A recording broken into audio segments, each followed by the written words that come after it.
stories concerning wildlife. It's concerning a rhino. A rhino? Right? Yeah, okay. rhino. I used to live in Kenya when I was about 5 or 6 years old. Okay. And we were in this wildlife park in a grey Morris Minor. This rhino started chasing us. There's me and my sister in the back seat. Right. It was like something out of Jurassic Park. Yeah. We were turning around saying, "Believe it, Dad. Just put your foot down, Dad. We're in a field. Put your foot down." This rhino was chasing us. One from Mark here in Derby. Went on holiday for our first romantic holiday to Tunisia years ago. Decided to take my girl into a petting zoo. I got a bag of food to feed the animals. A giant goat then went for me, putting his front legs over my shoulders and proceeding to headbutt me over a fence into one of the pens, covering me in the food and making my nose bleed. I got out of the pen, then the goat and all his mates attacked me again, sending me running and screaming like a girl out of the zoo, with my girlfriend rolling with laughter on the floor. A tarantula climbed up the bottom of the bed on the sheet. Yeah. And it walked all the way up. It's eyeball to eyeball. Wow. And I thought to myself, what am I going to do when it climbs over my face? But then a miracle happened. It raised its 2 front legs and waved them around. And then it turned around and walked down the side of the sheet. Boris Johnson been attacked by an ostrich. The former PM was enjoying a safari trip with his family when the bird leaned into his car and went oi oi and pecked his hand. In footage shared online, he quickly jerked from the ostrich. Don't dirty minds away from the ostrich, and shouted, "Oh, cripes, get hell," before driving off. And so I just set it out there. Have you been attacked by an animal? When I was about 7, says Trevor Jenkins, on holiday in Spain in the 70s, a monkey pulled my long hair. It was long because in the 70s I was in floods of tears. And as the family car drove out the car park, an elephant ripped off the car mirror. We got the message. Spanish animals aren't to be trusted. Jeremy, Brittany here from the United States. I was spurred by a rooster in my right foot a few years ago. Spurred? How do you get spurred by a rooster? And one here from Dan in Hampshire. Morning, Mike. Is an Aussie that has been dive-bombed by our version of the magpie, which is... Across the UK, on DAB+, on your smart speaker, on your smart TV, and on your side. This is Talk.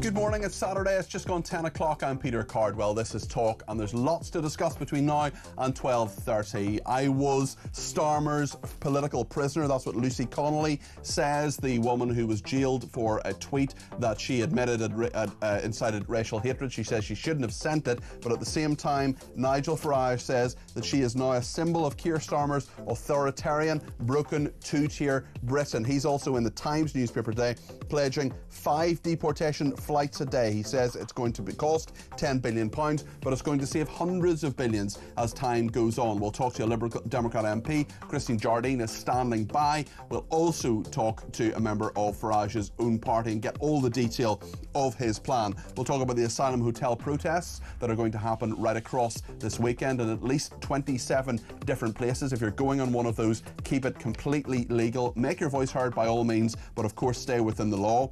Reform UK may well agree with what David Blunkett, the former Home Secretary for Labour, has said. He says to suspend the European Convention on Human Rights to pave the way for migrant deportations. That's what he has advised Keir Starmer. Will he listen? Lots to discuss as well on the Notting Hill Carnival. 100 arrests ahead of it. The Metropolitan Police say there were 8 stabbings last year and 349 arrests. We'll look forward to that. Also reflect on what Ghislaine Maxwell has said in her prison interview. She is, of course, a convicted sex trafficker. I've heard her described as the socialite Ghislaine Maxwell, the paedophile Jeffrey Epstein's girlfriend, Ghislaine Maxwell. She is a convicted sex trafficker. Let's not pretend she's anything else, but she has been giving some explosive evidence to the Americans. She wants, of course, to get out of prison and wants some sort of deal. Let us know what you think of all of those topics. 0344 499 1000 is the number to call. As always, I will get as many of your calls, texts, tweets and voice notes on the air as possible. You can send me a voice note on 0344 499 1000. That's the number for calls. You can text me 87222 with the word talk in your text. You can tweet me at talkTV. Follow me at Peter Cardwell. Remember, you can send me a WhatsApp text message or voice note or give me a ring, all on the main number 0344 499 1000. Plenty to talk about this Saturday morning. Stay with me here on Talk. So Nigel Farage has been laying out big plans in regard to deportation of illegal migrants. He's unveiled the blueprint for this mass deportation of hundreds of thousands of asylum seekers who come to the UK on small boats. In an interview with The Times, he has said Britain is facing a massive crisis and the only way forward is to detain and deport all migrants who arrive illegally. This is big, radical policy. He's announcing it. This is something the Conservatives have considered but not done. Nigel Farage says he'll do it. He says, yes, it'll cost £10 billion, but at the same time, he says it will save hundreds of billions of pounds as the years go on. What do you think of it? 0344 499 1000. Nigel Farage spoke to the political editor of The Times, Steve Swinford. He told Steve about the aim of the legislation. The aim of the legislation is mass deportations. We are dealing with a huge number of people. Even the Office for Budget Responsibility estimate that a low-skilled migrant that comes to Britain, if they live an average lifespan of 80 years, will end up costing the taxpayer £400,000 each. This plan aims to save the British taxpayer hundreds of billions of pounds over the course of the next decades. Well, Nigel Farage had much more to say about his plan, what it would do, how it would work, and the reasons for it too.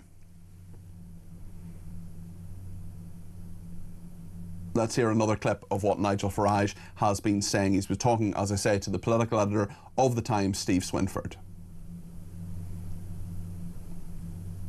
We don't think it's very difficult to send people back to Syria, to send people back to Iran, Iraq. Pakistan would be very near the top of the list. A lot of people from Pakistan have come not through boats. They come with the excuse they're visiting family and never ever leave. There will be some cases where it is difficult to determine perhaps where someone's from. In that case, we would use British overseas territories like the Ascension Islands very much as a backup. But I think so much of this is about statement of intent. We start to deliver on that. You know, we start to detain and deport, and I think you'll find the problem with the boats coming across the channel would end within a fortnight.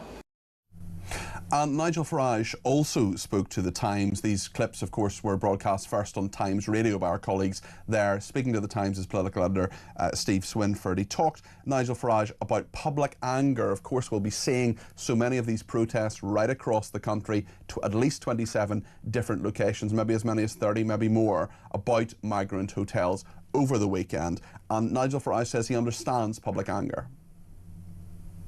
We have a massive crisis in Britain with illegal immigration. It's not only costing us many, many billions a year, it's not only posing a national security threat. We've had 3 suspected Iranian terrorists recently arrested, but it's leading to public anger at a level because of sexual assaults on women and girls, as just one example. Public anger at a level that frankly is not very far away from disorder.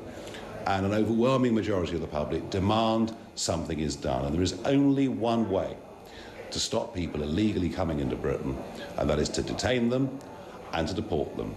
And for those that have come here in the last few years illegally, we will go and we will find them, and we will say, look, we can be very nice about this. You can go back to where you come from. We'll take you there. We'll put some money in your pocket to do it, or we will deport you. Nigel Farage there speaking to Stephen Swinford, the political editor of The Times. Those clips were originally broadcast on our sister station, Times Radio. Let's speak to Christine Jardine MP. She's a Liberal Democrat MP for Edinburgh West. She's also a member of the Women and Equalities Committee. Christine, good morning. Good morning, Peter. How are you? I'm very well, thanks. It's good to talk to you. What do you make of what Nigel Farage has said? Oh, it's simplistic, populist bombast. It's a bit like Trump, isn't it? Trump was going to bring peace within 24 hours, and look what's happened. Nigel's going to end the little boats crossings in 2 weeks. I have about as much faith in him doing that as we all have in Donald Trump having attained peace in 24 hours, which he hasn't done. I mean, it reminds me of the guy. It reminds me of the guy down the pub who says, "I know what to do. We'll take £10 billion and we'll send them all back to where they came from." It's not that simple. If it was that simple, the Conservative Rwanda plan would have worked. The problem that we have in this country is a broken system with a backlog of asylum seeker claims that the Conservative Party have left, the mess that they left behind, and that is what a lot of the problem stems from. Now, he also makes claims about people coming here to visit relatives and not going home. Does he know how difficult it is nowadays for anyone to get a visa to come to this country for a family funeral or to visit friends? It's very, very difficult. So his simplistic approach might sound good, but he isn't actually saying what they're going to do. And I have to say, I mean, he is saying, Christine, he's also saying, Peter, he's also Christine, saying... he is saying what they would do. He is saying what they would do. He's saying they would detain people, they would deport them. Yeah, he'll deport them. That's all very well, but how? He's not saying how, where to. Well, and the other he thing is. He's saying we'll give them a bit. We'll give them a bit. Hold on. He said we'll give them a bit of cash in their pocket. We'll send them home. If they don't want to go, we'll forcibly deport them. And how much is that going to cost the taxpayer? Well, he says it'll cost £10 billion. He's costed it, Christine. In fairness to Nigel Farage, he has costed it. He says it'll cost £10 billion, and he says that even the Office of Budgetary Responsibility, we heard in the clip there, says that each migrant costs on average £400,000 to the taxpayer. If we can save that money, send people home, possibly withdraw from the European Convention on Human Rights. You may not like it, your party may not like it, but it would work, would it not? Tell you what else would work. If people came to this country and we allowed them to work and pay national insurance and tax until their asylum claims were decided. But the problem is, Christine, as you will... If I could finish, Peter, I'll let you finish. Okay. If I could finish. All right.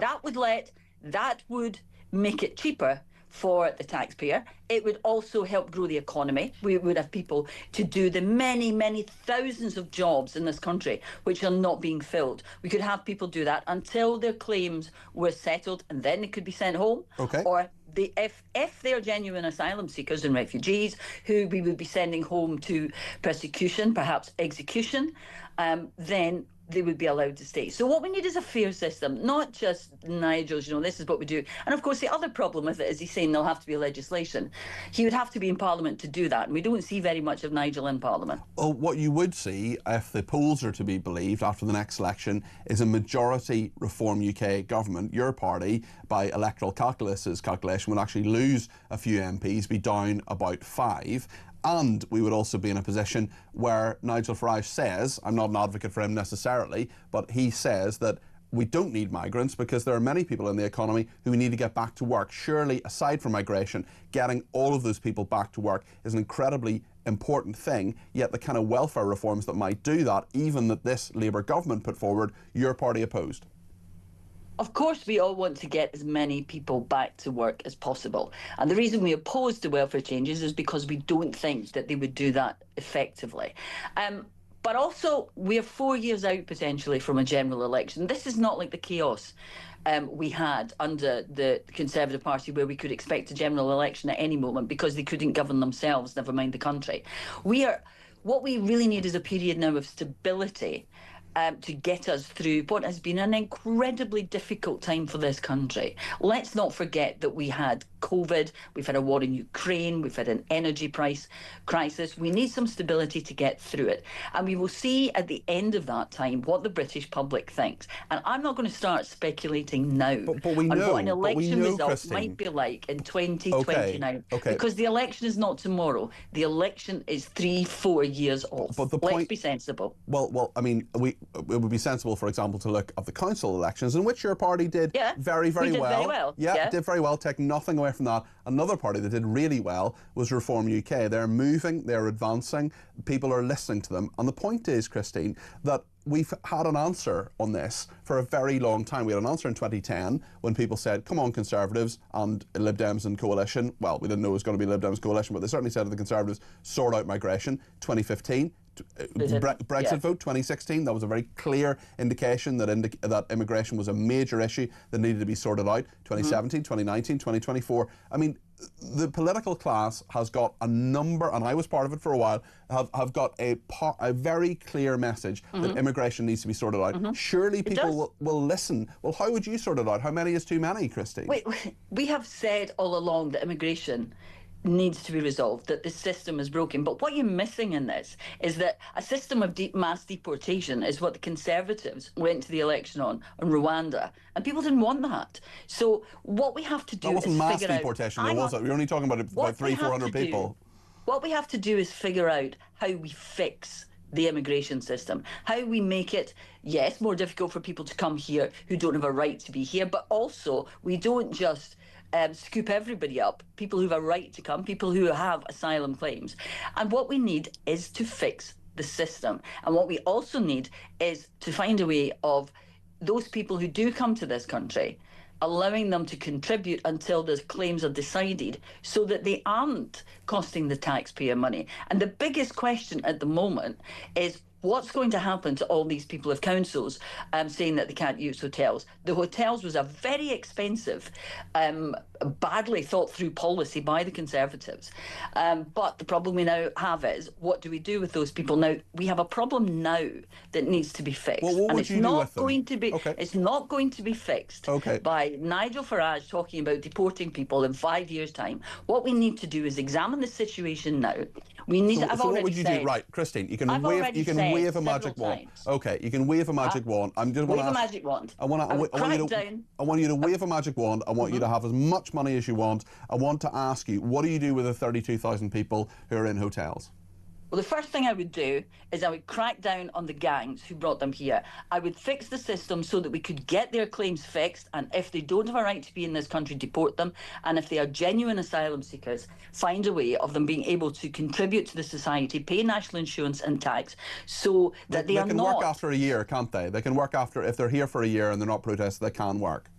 But it would be much cheaper for the taxpayer if they could work right away. And the important bit is paying national insurance and tax. Put money into the economy. Be supporting the economy rather than just costing us money in hotels, and crack down on the gangs and create legal routes for them to get here. Set up offices abroad closer to where people are fleeing from so that they could make their application there, and if it was refused, they wouldn't be coming to this country. But the key is that we need to crack down on the gangs, the people smugglers who are bringing people to this country. And we need to work with our neighbours. We need to work with the French. We need to work with the EU. We need to work with them to make sure that people are not allowed to come to this country, that we stop them, that we treat also the problems at source. And we work on bringing stability, helping these countries to find stability and regimes where people don't feel they have to flee because of the abject poverty. They don't feel that they're going to be murdered because of who they are. They're not going to be murdered, and they don't have to flee France, though, do they? But they're not fleeing France. This is the thing that annoys. They are not fleeing France. It is not French people who are coming here. Let's be honest. It is not French people. And the thing is, Peter, I hate to say it, but if we had stayed in the European Union, people who were in France would have had to stay in France, and the French would have kept them there. And I'm sorry, but that is true. So is this all Boris Johnson's fault? But it is true. The boats were coming before we Brexited. The boats were, but it's got worse. It's got much worse, let's be honest. But we need to resolve the problem, and we need to look at what is broken in the system and fix it now, and crack down on the gangs. Not talk about what Nigel Farage would do in 5 years' time. Well, he needs to work with the government now. Well, I think we should probably scrutinise what the potential next government of this country will do. Christine, final question. Sure. When you see those people, and you've seen them before, you'll see them this weekend, who are standing outside migrant hotels, who are protesting, who are really worried about how their community is changing. What do you think? Well, I think I have always thought that as long as people are not putting anyone else in fear or inciting violence, then they have a right to protest, and they have a right to what they think. I don't like it. I think it's unfair. I don't like that anyone in this country feels threatened or unhappy with the situation. But I don't think that protesting outside migrant hotels is actually going to solve anything. It's not going to help the problem. It's just going to make the situation feel more tense. It's not going to stop people coming here. What we do to stop people coming here is, as I've said, we crack down on the gangs, and we treat the problem at source. We deal with it closer to where people are fleeing, and we work with our neighbours. And I think that those are the things that we need to do. But when I see people protesting, I just think it isn't helping, and it doesn't make a lot of difference. It just creates another problem. Christine, just before you go, I, as you probably know, fundamentally disagree with you on many, things. But you come on this programme, you come on this station, there are so few Liberal Democrat MPs that do. Could you maybe have a wee word with your press office and ask them to... We love you, but if you could maybe have a few more Lib Dems on. You have the balls to come on, Christine, and I want to thank you for doing so, and I want to say fair play to you for doing so, even though I disagree with a lot of what you said.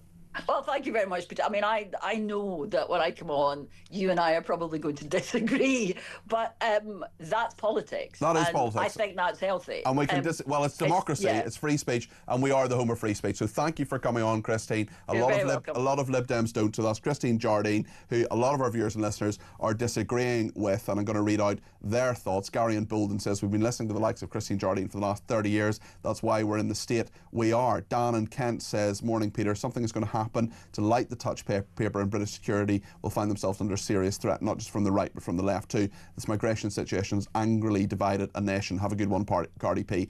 Dan, thank you for that. I really hope that all of the protests that happen this weekend are completely peaceful.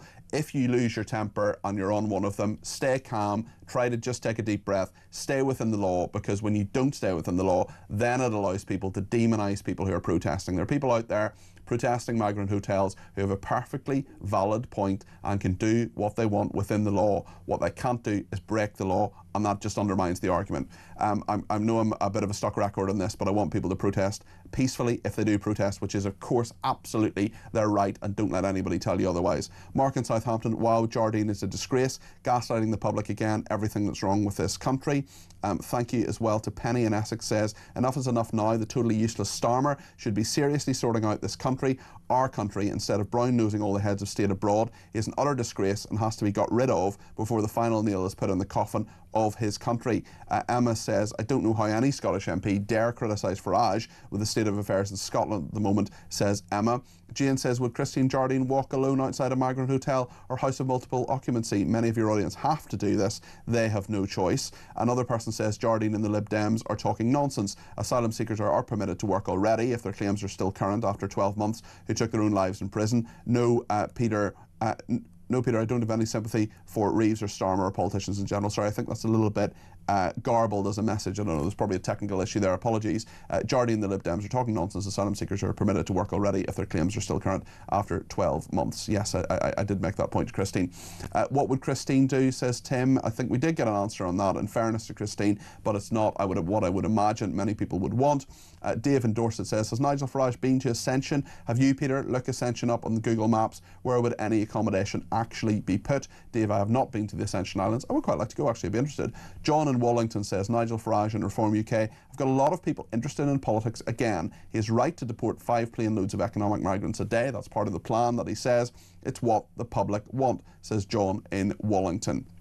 One more before the break. Mike in Norfolk says, good morning, Peter. I wonder if all the Labour Party grandees and unions realise that if this government will be the last Labour government ever to be elected. Well, Mike, I wonder, speaking of grandees, certainly David Blunkett, who is the former Home Secretary, Labour Lord now, was of course MP for Sheffield Brightside for many years. He says that Starmer should withdraw from the ECHR, the European Convention on Human Rights, in order to deport people. We'll talk about that. We'll talk about what Christine has said, and indeed what Nigel Farage is saying, mass deportations, he says, to fix the massive crisis. What do you think of all of that? I want you to pick up the phone, give me a ring, let me know your thoughts, or send me a voice note, both on the same number, 0344 499 1000. You can send me a WhatsApp text on that as well, or a traditional text message on 87222 with the word talk in your text. Jo Wheeler coming up next. She rarely misses and hits the wall. James Bealby alongside her on the debate desk. Stay with us here on Talk.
Labour government has its way, and in particular Mad Ed Miliband, we will be literally hoist on the petard of this ludicrous net zero business. And the idea that you should boil your kettle when the wind's... I mean, help me, mother. Well, also it demonstrates, doesn't it, Neil, the fragility of renewables for energy supply.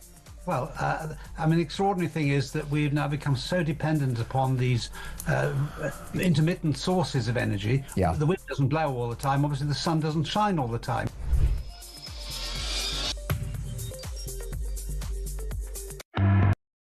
Across the UK, on DAB+, on your smart speaker, on your smart TV, and on your side. This is Talk. Thank you so much to everybody who has been in touch, including Bill in Thailand, who says Farage is saying and giving people what they want. Listening to the Liberal Democrat MP, no wonder this country is in a mess. At least Farage is proactive and not reactive. We've been listening, quite a lot of people getting in touch, talking about all of what Christine Jardine has said, and also what Nigel Farage is saying. He's on the front page of the Times today, saying that he's going to pledge 5 deportation flights a day. He spoke to Steve Swinford, the political editor of the Times. It was broadcast by Times Radio a little bit earlier on, about Reform UK's plans to mass deport migrants in the aim of saving taxpayers billions of pounds. This is what he said. The aim of the legislation is mass deportations. We are dealing with a huge number of people.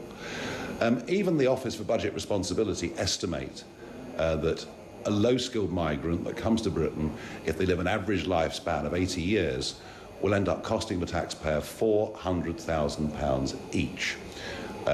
This plan aims to save the British taxpayer hundreds of billions of pounds over the course of the next decades. Well, Nigel Farage doesn't think it's very difficult to send people back. He says Reform UK would use British overseas territories as a backup.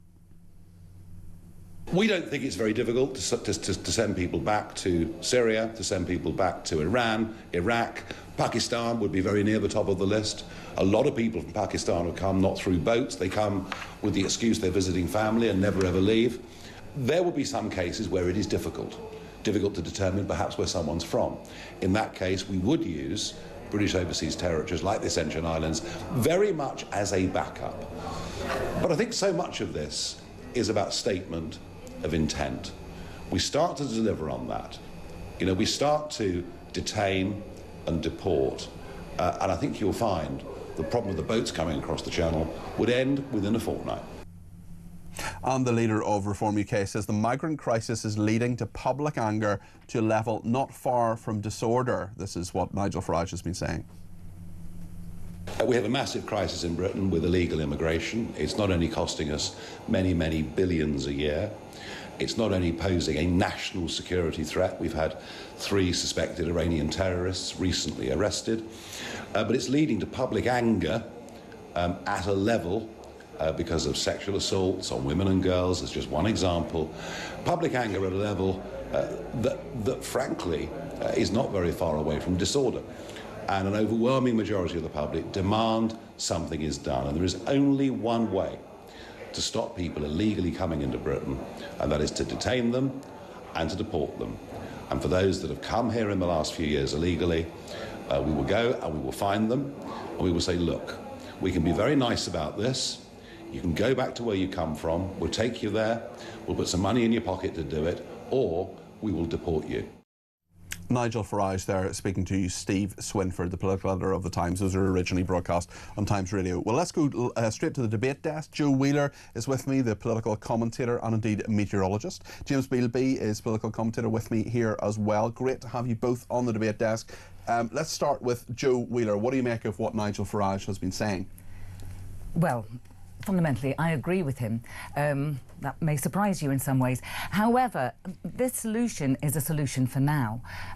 It's if Reform get into government that they're going to implement some of these. And it's going to be too late. Unless we have a general election soon, unless something is done soon, then the number of people coming to this country is going to become unsustainable. Now, you mentioned earlier that it's a situation which divides the country. I think it actually divides individuals even. You know, I can have sympathies for a genuine asylum seeker but not for these masses who are coming across the channel and just... It's the numbers, really, isn't it? It's the pressure on the system. It's not that we're not a compassionate country, James Bealby, it is that it's the level, isn't it? Yeah, I mean, one thing Nigel Farage hasn't talked about in the interview that I've seen is numbers. He doesn't talk about the number of people. So he's saying that people who come here illegally, so we know that's about 40,000 each year on small boats, possibly more. That's the official figure. We don't actually know the real numbers. But so it's been over 50,000 in other years, but around that. Yeah, around that, so he's talking about people coming here illegally and returning them to their country of origin. Lots of those people come from places like Afghanistan. So he's wanting to put in place international agreements. We know that he's not an internationalist. He's very much against that. He's based his whole career on not being part of an international system.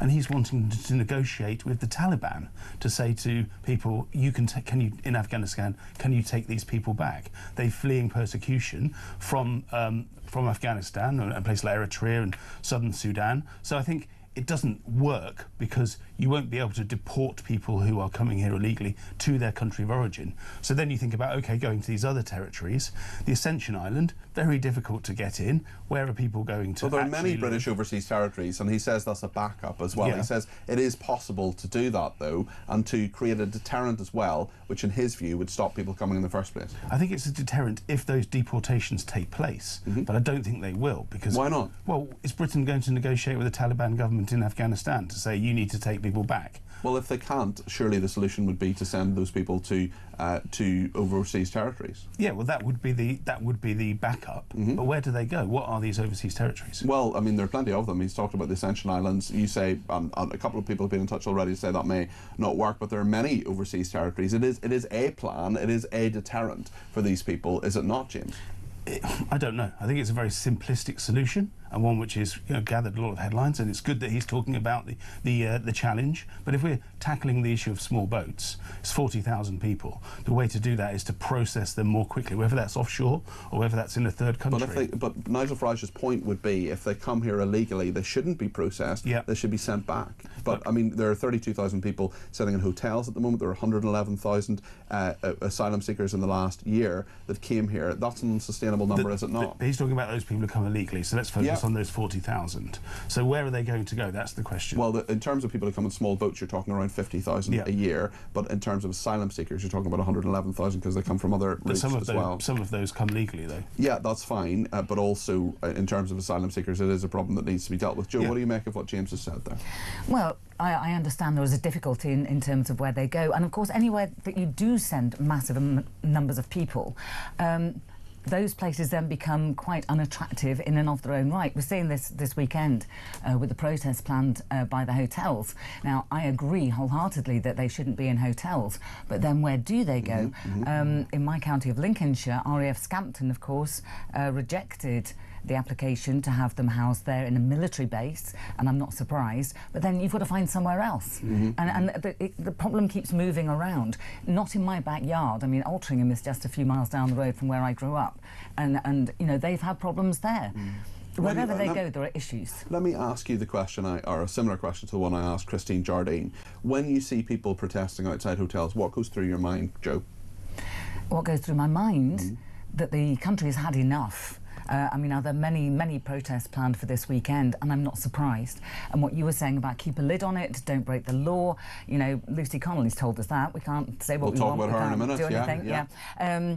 You know, keep it nice and quiet. But then you've got the counter-protests as well, and I think that's where things start to kick off. Yeah, I think you can understand why people are scared and worried. They've got these people in the hotels, in their communities. Obviously, there's been some crimes, and counter-protesters as well. But perhaps the protests do as much damage as having the people in the hotels. Certainly when you've got both sides acting... Do you think the protests do as much damage as having people... No, I don't think that, but I think having mass protests outside buildings where people are housed does as much damage to communities as having those people there in the first place. Does damage to communities, James? Well, because it turns into violence. You've got people there... Not always. I mean, there were only 15 arrests a couple of weeks ago from thousands of protesters. Surely these are people who are using their democratic right to do that. Absolutely agree they should be able to do that, as long as they keep it peaceful, as you implored them to do so at the start of the show. And the vast majority of people have, but James, I'm going to push back on you because you're saying it has a detrimental effect on communities. I would argue that I can actually bring the community together because so many people have the same view about what is happening to their community. It doesn't bring the community together, does it though? Because you've got counter-protesters. So you've got two groups of people. They're often not from the community. But often the protesters aren't from the community. Some are, some aren't. We don't know, do we?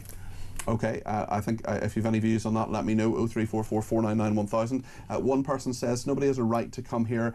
Christine, crackdown on the gangs. Where have we heard that before? Fleeing from France.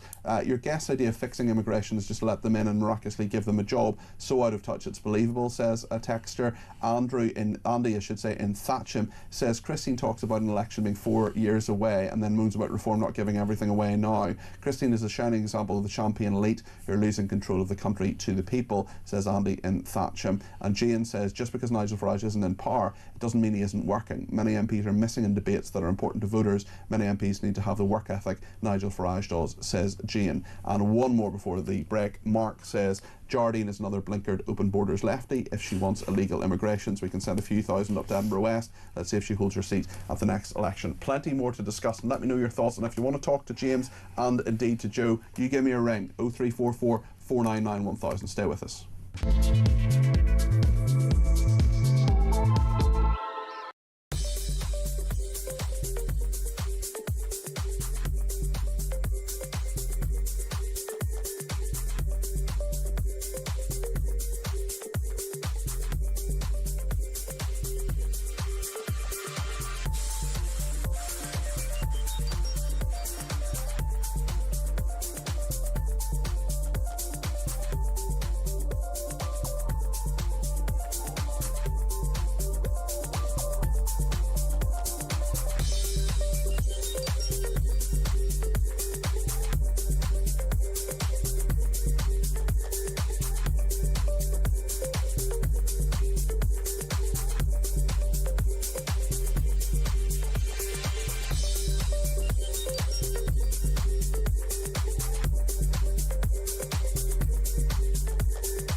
Across the UK, on DAB+, on your smart speaker, on your smart TV, and on your side.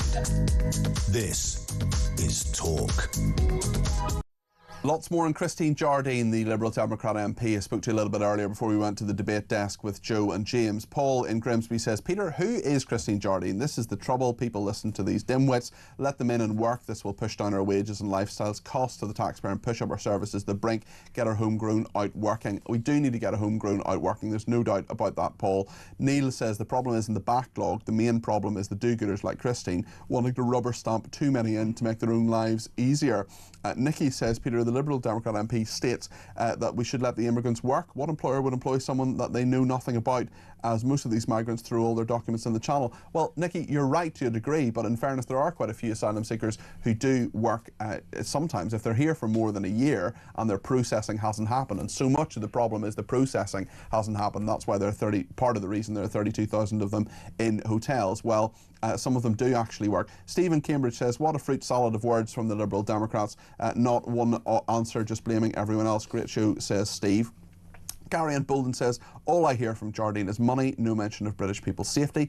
Trevor in Harrow says, good morning, Peter. I'm afraid this Christine really annoyed me. It's not just about whether the illegal migrants can work. They've literally barged their way into this country, and I'm more concerned about the cultural change, not necessarily the economic one, says Trevor in Harrow. Steve said Christine Jardine did a party election broadcast for reform. That's Steve in Portishead. And one more actually on the story we're going to talk about in a second about Lucy Connelly. Paul says in Burton-on-Trent, says, great part of the world, Burton. I used to live in Derby actually, I know Burton well.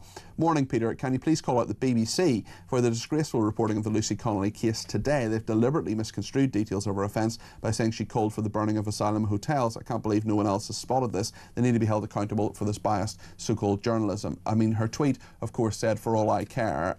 This is a very controversial person. She's on the front page of the Telegraph today saying, I was Starmer's political prisoner. That is what she is alleging. She's spoken to Alison Pearson after 380 days in prison for a tweet she deleted. Lucy Lucy Connelly revealed she might take on the PM at his own game. She has suggested she may even stand against the Home Secretary, Yvette Cooper, in the election. Let's talk to Joe Wheeler and James Bealby on the debate desk about what they think about what Lucy Connelly has been saying. James? I think it's a very difficult issue. I think the issue is about freedom of speech, essentially. But I think there's a difference between freedom of speech or free speech and licence. So if you want to speak freely, as everybody has the right to do, actually enshrined under the ECHR, you need to be held accountable for what you say. And what she wrote in that tweet was very crass. It's not something that anyone... And in fairness to Lucy Connelly, she herself has said she shouldn't have sent it and it was the wrong thing to do. Yeah, absolutely. So she was said that she did the wrong thing, and then she pleaded guilty, and therefore she was sentenced to a time in jail. So she was held accountable by the legal system for what she said. Should she have gone to jail, though? I mean, my thought on this has always been she could have got a slap on the wrist, community service, maybe a police caution, something like that. Sending someone to jail for 31 months, of course she served about a third of that, nonetheless I just think it's complete overkill. Well, sentencing is a matter for the courts, so she's claiming that Keir Starmer... But we can have an opinion on it, James. She's saying that somehow Keir Starmer influenced the court's decision, which Did he not? I mean, that's not the case. You don't think that's the case? No, so when the Prime Minister, not. who's a former Director of Public Prosecutions, stands up and says that he wants justice to be swift and he wants sentences to be long, that's not influencing judges. Well, that's not legal. That's just his opinion, isn't it? He's the Prime Minister. But he hasn't set the sentencing. But that's what happened as a result. So there's no link between the two? I don't think there is. She got a long sentence for what she did. Come on, James. I'm not sure I agree. I think the sentencing was done by the courts based on legal precedent, not what Starmer had said. Joe? Sorry, this entire situation leaves me speechless, which is a bit of a problem on a radio programme. I mean, what she wrote, no, it wasn't good. But as I say, I would stand up for somebody's right to say pretty much whatever they do want. She realised that she'd been a bit cross. She deleted it just a few hours later. This was a woman, she stayed at home. She was a stay-at-home mother with a child. The rest of the world goes on about mental health.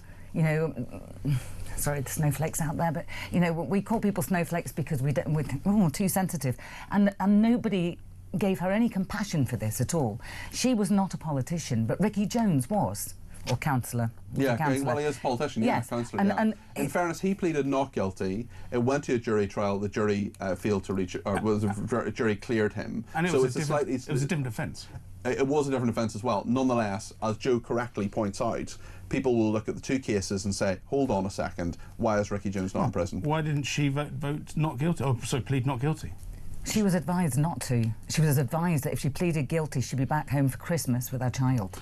But Ricky Jones pleaded not guilty, went to a jury trial. I mean, I'm a big believer in jury trials, as we all are. The point as well was that Lucy Connelly was held on remand. She was also told, as Joe correctly says, she'd be home by Christmas. That was bad advice from her, it was a punt from her legal team. She's talking about suing various people, including the police. The two, I mean, you're right, there are legal differences, but when people simply look at the outcomes of this, they'll look at Hugh Edwards not imprisoned, for example, for having paedophilic images, and somebody sends a tweet later deleted that she shouldn't have sent. It was a horrible tweet, a crass tweet. I wouldn't have sent it. I wouldn't say anybody should send it. No. She nonetheless was sentenced to 31 months. Nigel Farage says that you are a symbol of Keir Starmer's authoritarian, broken, two-tier Britain. What do you make of that? I totally disagree. It's playing politics with the sentencing decision. The courts made the decision based on the evidence. But this is a political issue. But the courts made their decision based on the evidence in front of them. Whatever Starmer believed didn't have any influence on that. Are you sure? James, sorry, you're honestly saying that the Prime Minister, a former Director of Public Prosecutions, standing up saying justice should be swift and sentences should be long, has no influence on and then the judiciary do that in loads of different cases, hasn't had an influence? No, I don't think it does. Sorry, I just think absolute nonsense. Joe? Incandescent here. This woman, she lost a child thanks to NHS blunders. Any woman who's lost a child will understand the devastation of that. No, I know it doesn't. No, she's not being racist. Three young children. She admits she's racist. No, if that makes me racist, so be it. Yeah, but she wasn't saying burn them down. She was saying if. For all I care. But like I say, there should be some compassion for a woman who's lost a child and is about to be denied access to her existing child at a very young age. Whoever was responsible for that sentencing has a heart of stone, and I hope they wake every single night for the rest of their lives. What should Joe, what do you think Lucy Connelly should do now? I'd certainly sue a legal team. Yeah. Start with that. I do think she was a political prisoner. I do think that Keir Starmer watched that happen if he didn't influence it, and he could have stepped in at any point. Yeah, anybody could have stepped in at some point, but they didn't. They put her in the clink for 31 months. That is absolutely horrendous.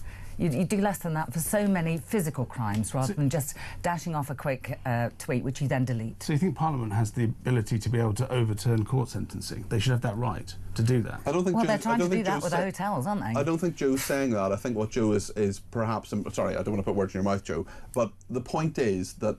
I mean, Keir Starmer had an influence on the legal process. You deny that happened. I just don't think that's true, James. But I want to give you another chance. He had his views and he expressed his views, but the sentencing is based on legal precedent. The court don't take into account what's happening outside. Yes, they do. He asked them to do that, and they did that. There's loads of evidence of that, Joe. Well, I agree. You know, and when it comes to legal precedent with a tweet or something said, as we've already agreed, while she pleaded guilty to this, which was unfortunate, she wasn't actually asking for violence. Whereas, as far as I was concerned, Ricky Jones was. Well, she pleaded guilty to that, so she obviously did think that. But yeah, whether she got bad legal advice or not is a separate matter. And I think it was a very crass thing to do. The sentence probably was harsh, but equally, people should be held accountable for what they say. But holding her accountable, in my view, should not have been sending her to prison. Helen says, in Lincoln says, Lucy was kept on remand, Ricky Jones was allowed bail. Excuse me. Lucy was kept on remand, Ricky Jones was allowed bail. Political decisions due to Starmer. Lord Hermer approved her sentence. It's political, says Helen in Lincoln. We don't know that Hermer actually did do that, but certainly he is the Attorney General of this country. Kish in Greater Manchester said, James is talking utter nonsense from his ivory tower. Local protests against illegal immigrants dumped into the communities are by local people.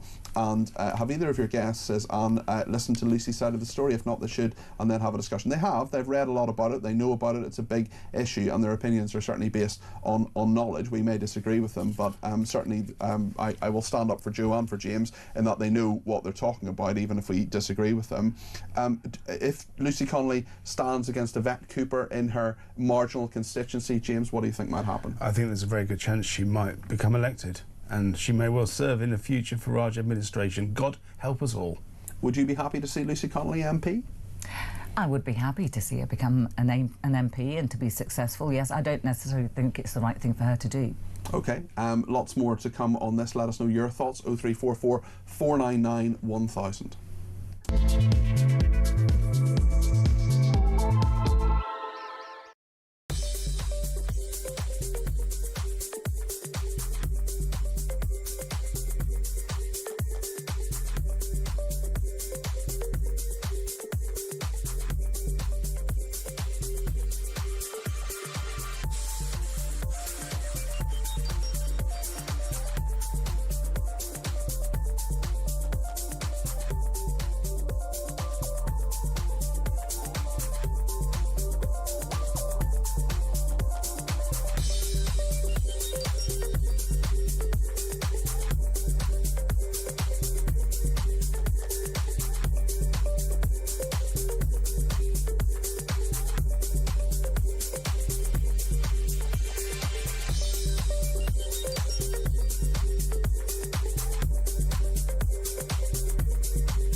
Whether it's two-tier policing, two-tier justice. I think there's even some two-tier governance in terms of which flags and the heritage of particular countries are celebrated by local authorities.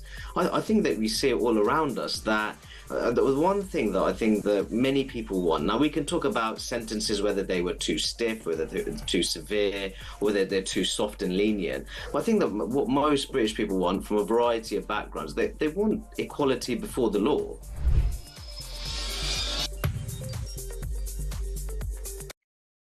Across the UK, on DAB+, on your smart speaker, on your smart TV, and on your side.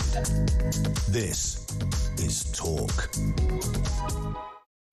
Jason in the Lake District has been in touch and says it's all about fairness, and James Bealby fails to understand that the majority of us who pay our taxes and do the right thing are sick to the back teeth of being put to the back of the queue. We've had enough of being taken for a ride, and Nigel and Reform UK are the only party here reading the room. James Bealby. Yeah, possibly that's his view. I don't think that's necessarily the case, but, you know, he's entitled to his opinion, as is everybody, as long as they're held accountable for it. Final one on Lucy Connelly, and then we'll move on to other things. Jacqueline in Liverpool says, Peter, please tell James Bealby, does he not realise what he is saying? Some people have lost their moral compass. A woman went to prison for what she wrote, and he thinks that's okay, and then tells us we have free speech. These are communists running the country. I don't think, that's not what I think at all, but I think Lucy Connelly is going to make the most of this, and she will be on I'm a Celebrity, Get Me Out of Here within 2 years. Wow. Okay, we will see. Of course, Matt Hancock's done it before, and many, many others as well.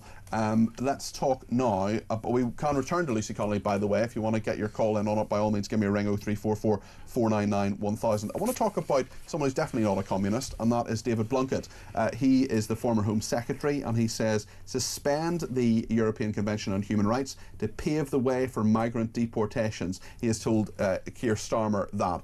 What do you make of that advice, James, first? I think this is an excellent, sensible policy, and this really does bring into stark relief the level of politician that we have these days versus some of the heavyweights of the 70s, 80s and 90s. Lord Blunkett is a man of a massive integrity, and when he talks you listen. What he's saying here is so sensible. Suspending elements of the ECHR to remove the backlog on asylum, as they've done in Germany, makes perfect sense. Is this the right policy, Joe? I agree with James wholeheartedly. I'm just surprised. Can it happen eventually? We get on nicely, really. Of course. Yeah, why couldn't they do it before? And more to the point, I mean, Blunkett may be telling Starmer to do this, but is he going to listen?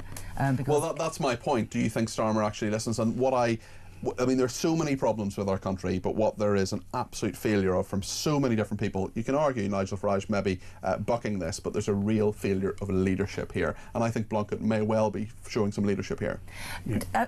Totally. The problem is with Sir Keir Starmer is that I don't think he wants to stop these people coming in. Really? I genuinely feel that. You know, what I was saying about Nigel Farage earlier, that this is a great policy, but only if it's implemented now. Can't wait another few years, because by that time we're just going to be inundated with migrants. So if this is a good policy, why doesn't Starmer adopt it? Why doesn't he drop the ECHR for a few months, as Germany has done? And let's start sorting out the backlog. I think that's absolutely right, because the backlog is the appeals. So it's not just when they're overturned, it's then the appeal process against that asylum claim. And 47% of rejected asylum claims are overturned on appeal. So there's a massive backlog that needs to be dealt with. If we can suspend a couple of elements of the ECHR to be able to get through those, that would make a lot of sense, and will hopefully remove people from hotels and the need to put people up in hotels.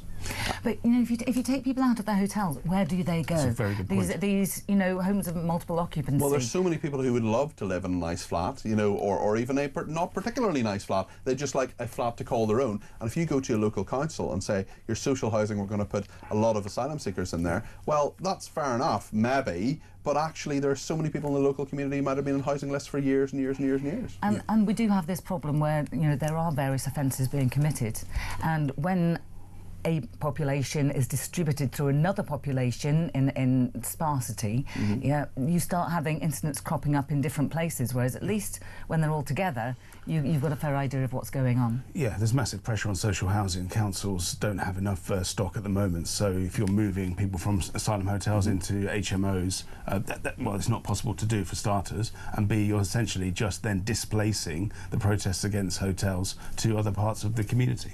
Quick word on the Notting Hill Carnival. This is, of course, happening in London, but it's there are people coming from right across the country to do so. There are serious problems with health and safety, keeping people safe. And I mean, there were eight stabbings last year, 349 arrests.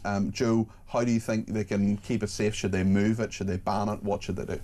I genuinely have no idea.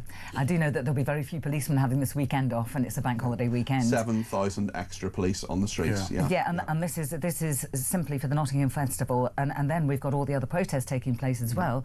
It's going to be quite a chaotic weekend, I think, for the police. James? It's a fantastic celebration of Caribbean culture. I don't know if you've ever been, but it's absolutely brilliant. But it is very, very full. And I think ticketing is the answer. Don't have to be paid tickets. You can have a system whereby people register in advance. Happens in lots of places where lots of people come together.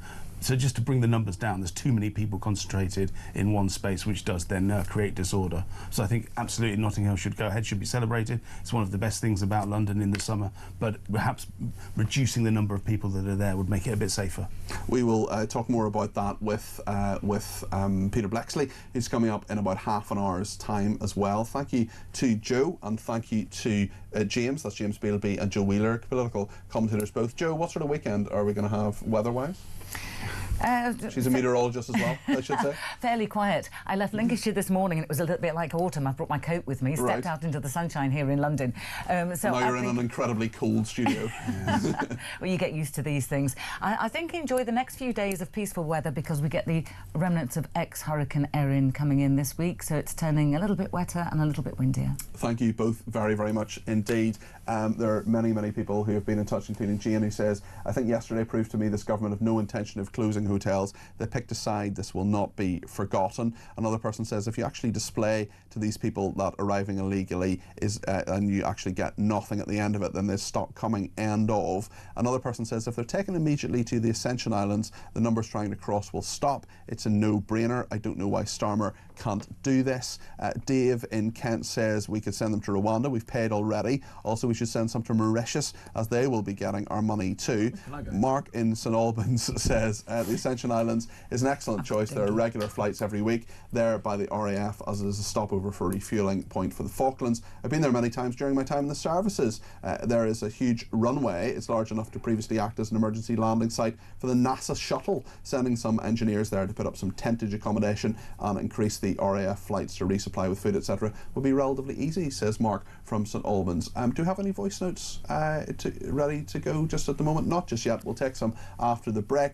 Gary in Scunthorpe says, if Labour claim to have halved the number of migrant hotels, how is it possible there could well be an 8% increase in migrants being housed in hotels? So thank you to Gaz for that. And Ruth in Devizes says, what is this loony lefty day out? Starmer influenced the process, but he's done because of it.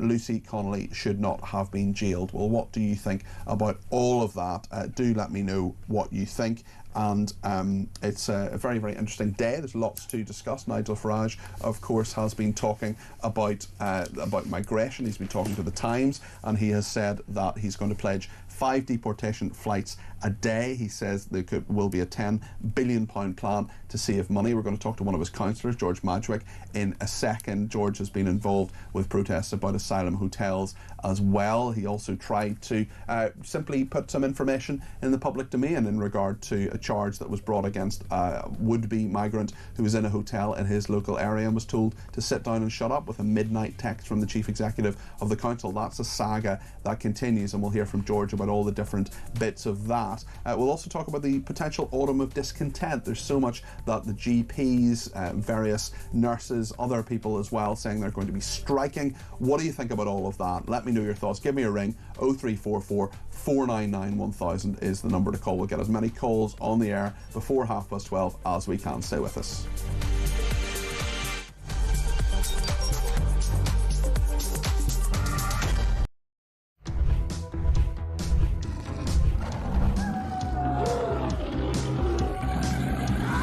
We've just been talking in the office here about how many of us have been attacked at some point or other by some form of flying beast or any wildlife. I mean, so we'll take your stories this morning. Hello, this story is concerning wildlife. It's concerning a rhino. A rhino? Right? Yeah, okay. rhino. I used to live in Kenya when I was about 5 or 6 years old. Okay. And we were in this wildlife park in a grey Morris Minor. This rhino started chasing us.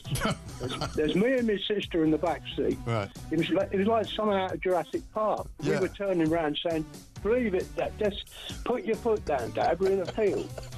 Put your foot down." This rhino was chasing us. One from Mark here in Derby. Went on holiday for our first romantic holiday to Tunisia years ago. Decided to take my girl into a petting zoo. I got a bag of food to feed the animals. A giant goat then went for me, putting its front legs over my shoulders and proceeding to headbutt me over a fence into one of the pens, covering me in the food and making my nose bleed. I got out of the pen, then the goat and all his mates attacked me again, sending me running and screaming like a girl out of the zoo, with my girlfriend rolling with laughter on the floor. A tarantula climbed up the bottom of the bed on the sheet. Yeah. And it walked all the way up. It's eyeball to eyeball. Wow. And I thought to myself, what am I going to do when it climbs over my face? But then a miracle happened. It raised its two front legs and waved them around. And then it turned around and walked down the side of the sheet. Boris Johnson been attacked by an ostrich. The former PM was enjoying a safari trip with his family when the bird leaned into his car and went oi oi and pecked his hand. In footage shared online, he quickly jerked from the ostrich.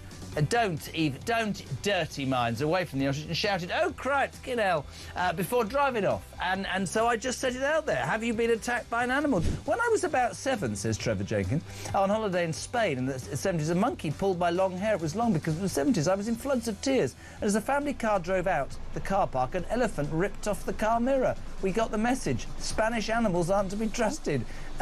Jeremy, Brittany here from the United States. I was spurred by a rooster in my right foot a few years ago. Spurred? How do you get spurred by a rooster? And one here from Dan in Hampshire. Morning, Mike. Is an Aussie that has been dive bombed by our version of the magpie, which is much... Across the UK, on DAB+, on your smart speaker, on your smart TV, and on your side. This is Talk.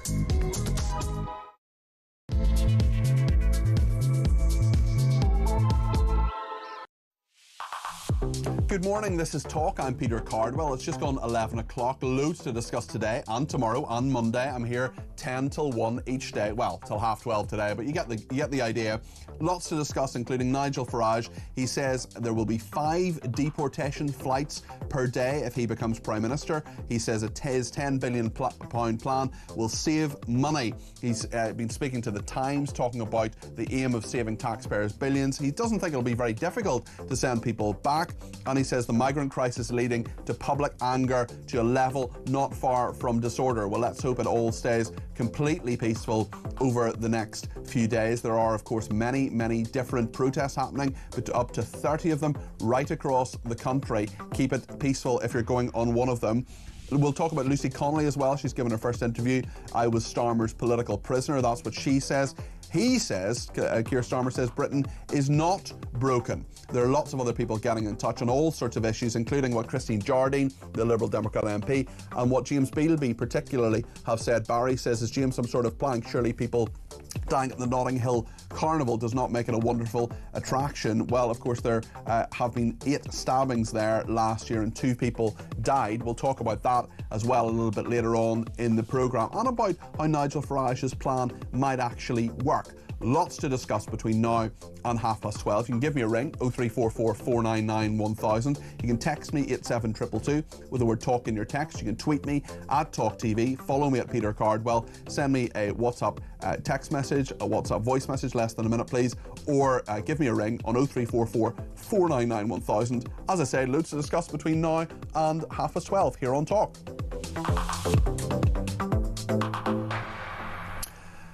Well, let's speak to George Madwick in just a second. He is a councillor at Portsmouth. In Portsmouth, he's the leader of the Reform UK group there. Let's hear from his leader first, though, because Nigel Farage spoke to Stephen Swinford. He is the political editor of the Times newspaper. These clips were broadcast on Times Radio a little bit earlier on. This is Reform UK's plan to mass deport migrants with the aim of saving taxpayers billions of pounds.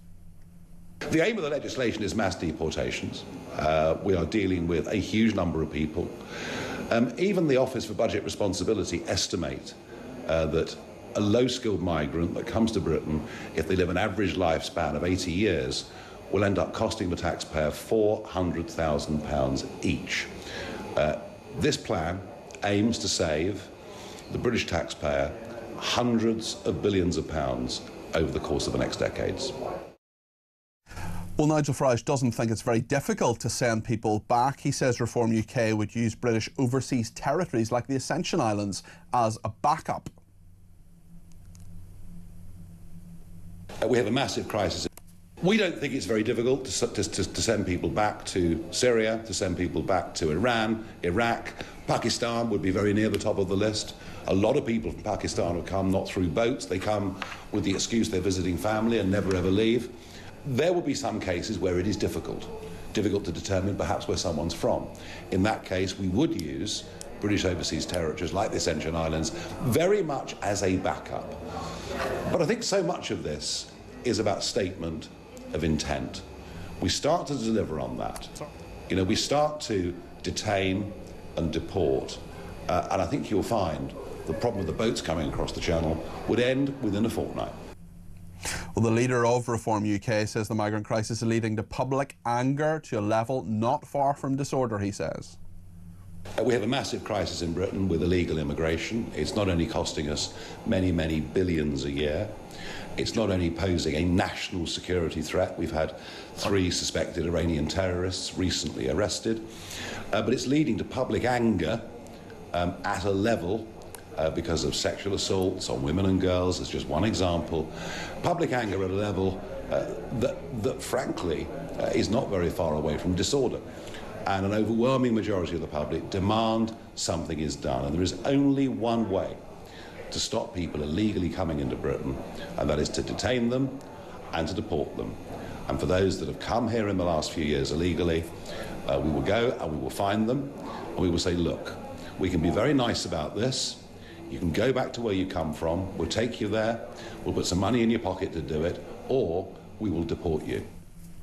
Well, Tad has been in touch from Cambridge. He says, I've studied the subject of unfettered immigration at length, and repatriation is the only way we can get our country back and preserve our national identity. Airy-fairy policies won't even begin to address the problem. That's how we got into this mess to begin with, says Tad. Well, I want to talk to Councillor George Madwick now. He's leader of Portsmouth's Reform UK group. George, good morning. Morning, Peter. There's so much to discuss today.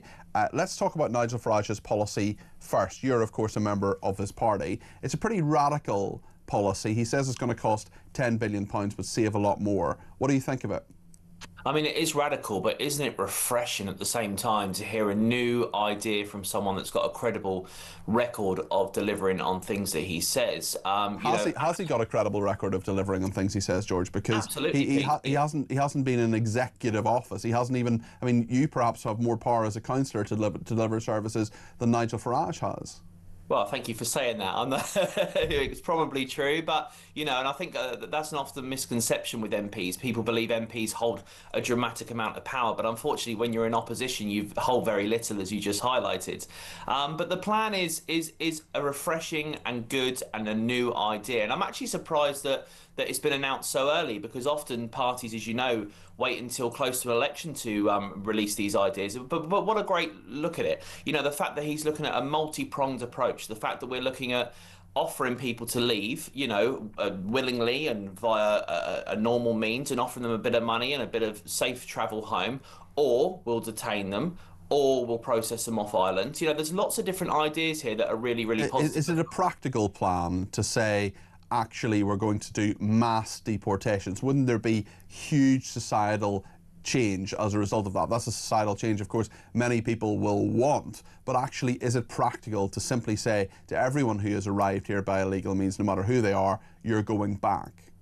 I think COVID proved that if you want something enough, you can do it. I mean, those Nightingale hostels popped up overnight. There was a mass vaccination scheme. If you want something enough, you can do it. And I think the idea of getting 5 chartered flights a day out of the country is a good idea. Of course, it's going to have legal challenges. We know that. There's going to be a lot of pushback on this. But at the end of the day, if he pushes this through and he believes in it enough, and we get out of that human court of human rights, it's a plausible plan that can be delivered. Surely all of this would take a lot of time, a lot of effort, a lot of political will. Do you believe he has the stomach for the fight? Because there will be so many people who will now, from the political establishment, who will be starting an anyone but Nigel campaign now. They will say that this is against human rights. They'll say this is, sending people to Afghanistan, for example, is something we shouldn't do. What do you make of that particular point?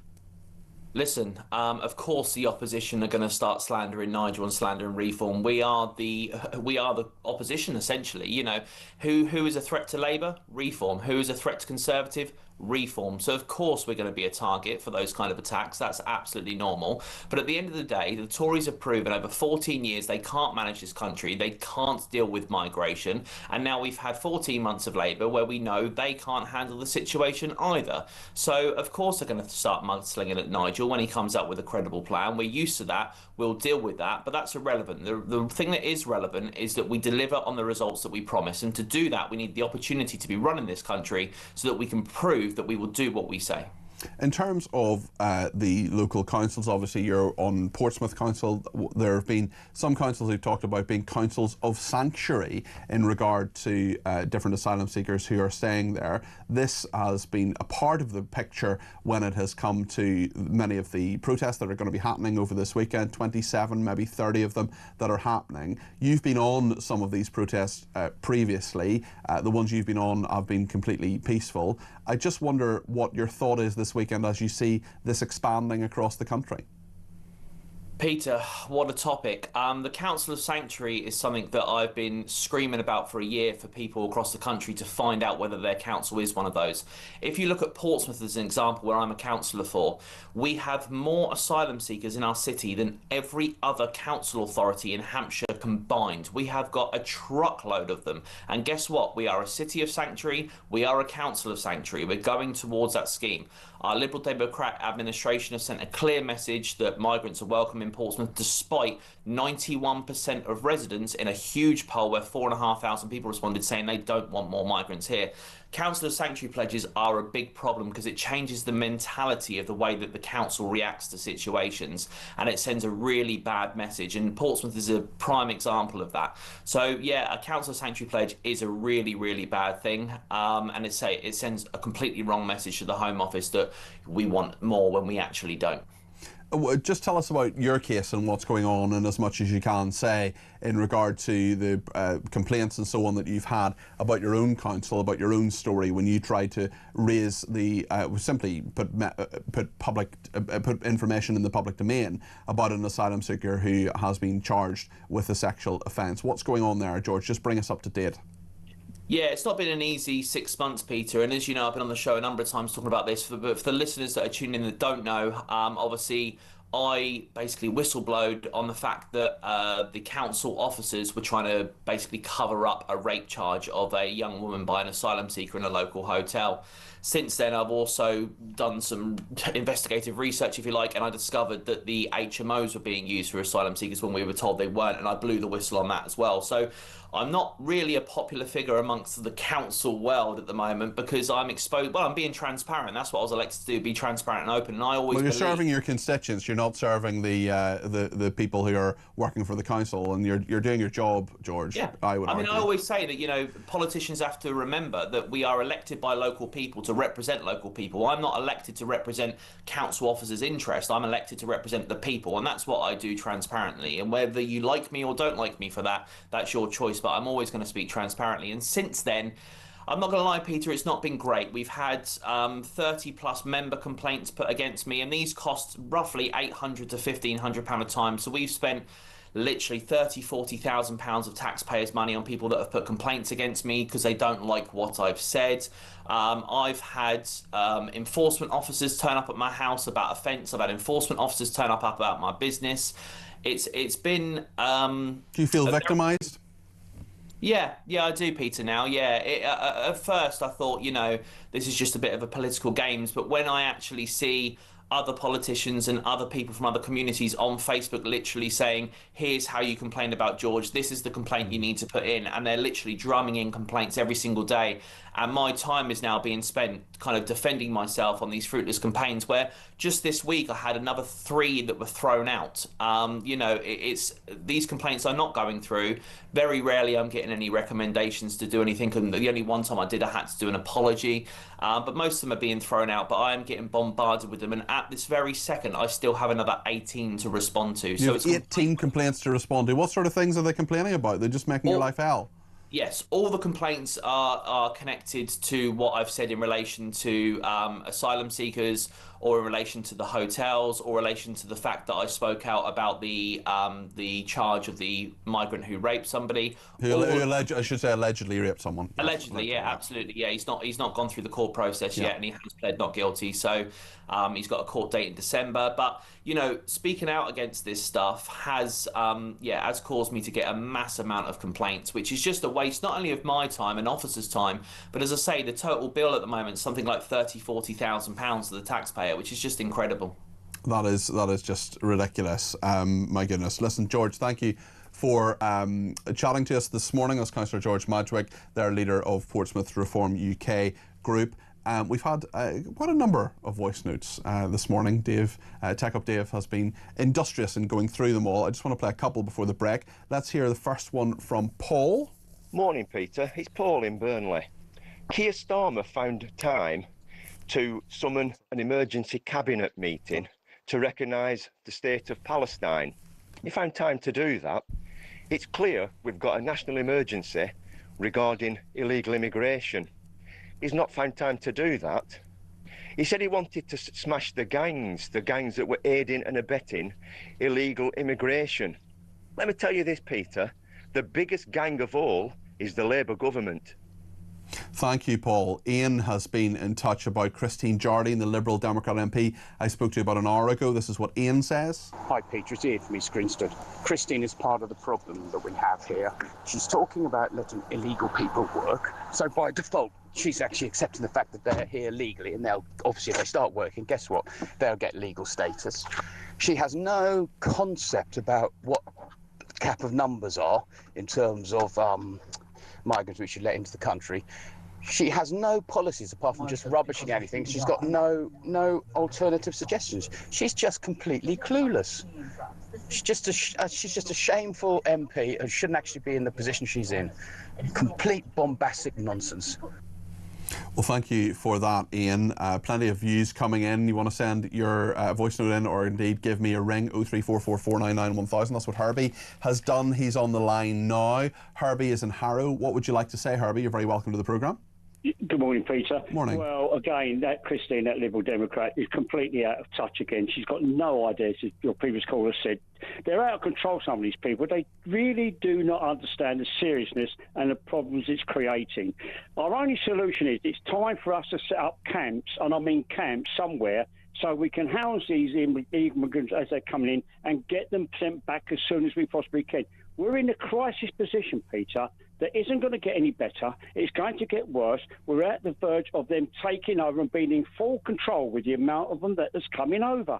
We've got to do something. We've got to have a deterrent of some persuasion that's got to be put in place now. What do you think about Farage's plan today, Herbie? Give it a go. Why not? Everything else is going to give it a go. OK, Herbie, thanks for your thoughts there. Thanks also to Jason, who says, I think this is another masterstroke from Farage, putting yet more pressure on Labour when they're at their lowest point. If Labour really wanted to stop it, they could do it now, but they simply don't have the political will or courage to do it. He's playing with them, and they haven't got a clue how to deal with them. Also, watch Starmer giving away more overseas territories after Farage saying he would use them. Thanks to Alison in St Albans, who says, great show. The reason Starmer won't act on the migration crisis is that he is looking at his future voters. Lammy's a friendly chap. Maybe he'd offer some hospitality to displaced hotel dwellers. Maybe he could do a quiz with him. Maybe they could watch Celebrity Mastermind. Leslie says Starmer will not leave the ECHR. Max in Warwickshire says Lucy Connelly was wrong in what she said, but the courts were very harsh, and I agree that Labour are sleepwalking to the job centre queue. Read the room, Labour, says Max in Warwickshire. Well, plenty more on all of this coming up in just a second here on Talk.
got Ricky Chosen standing in a crowd of people at a protest saying those protesters over there need to have their throats cut and get every and single he one also of said them. it in front of a camera. Yes, in front of a camera. You know, He's an elected much official. larger, you know, absolutely. And he was people. released on bail. Eventually had the expert advice of a very experienced criminal lawyer, a KC, whereas Lucy only had a duty solicitor and was very badly advised. Yeah. And then once Lucy was sentenced, in the sentencing remarks, the judge referenced diversity and inclusion. So there wasn't just a legal assessment of her tweet, there was a political one, in my opinion.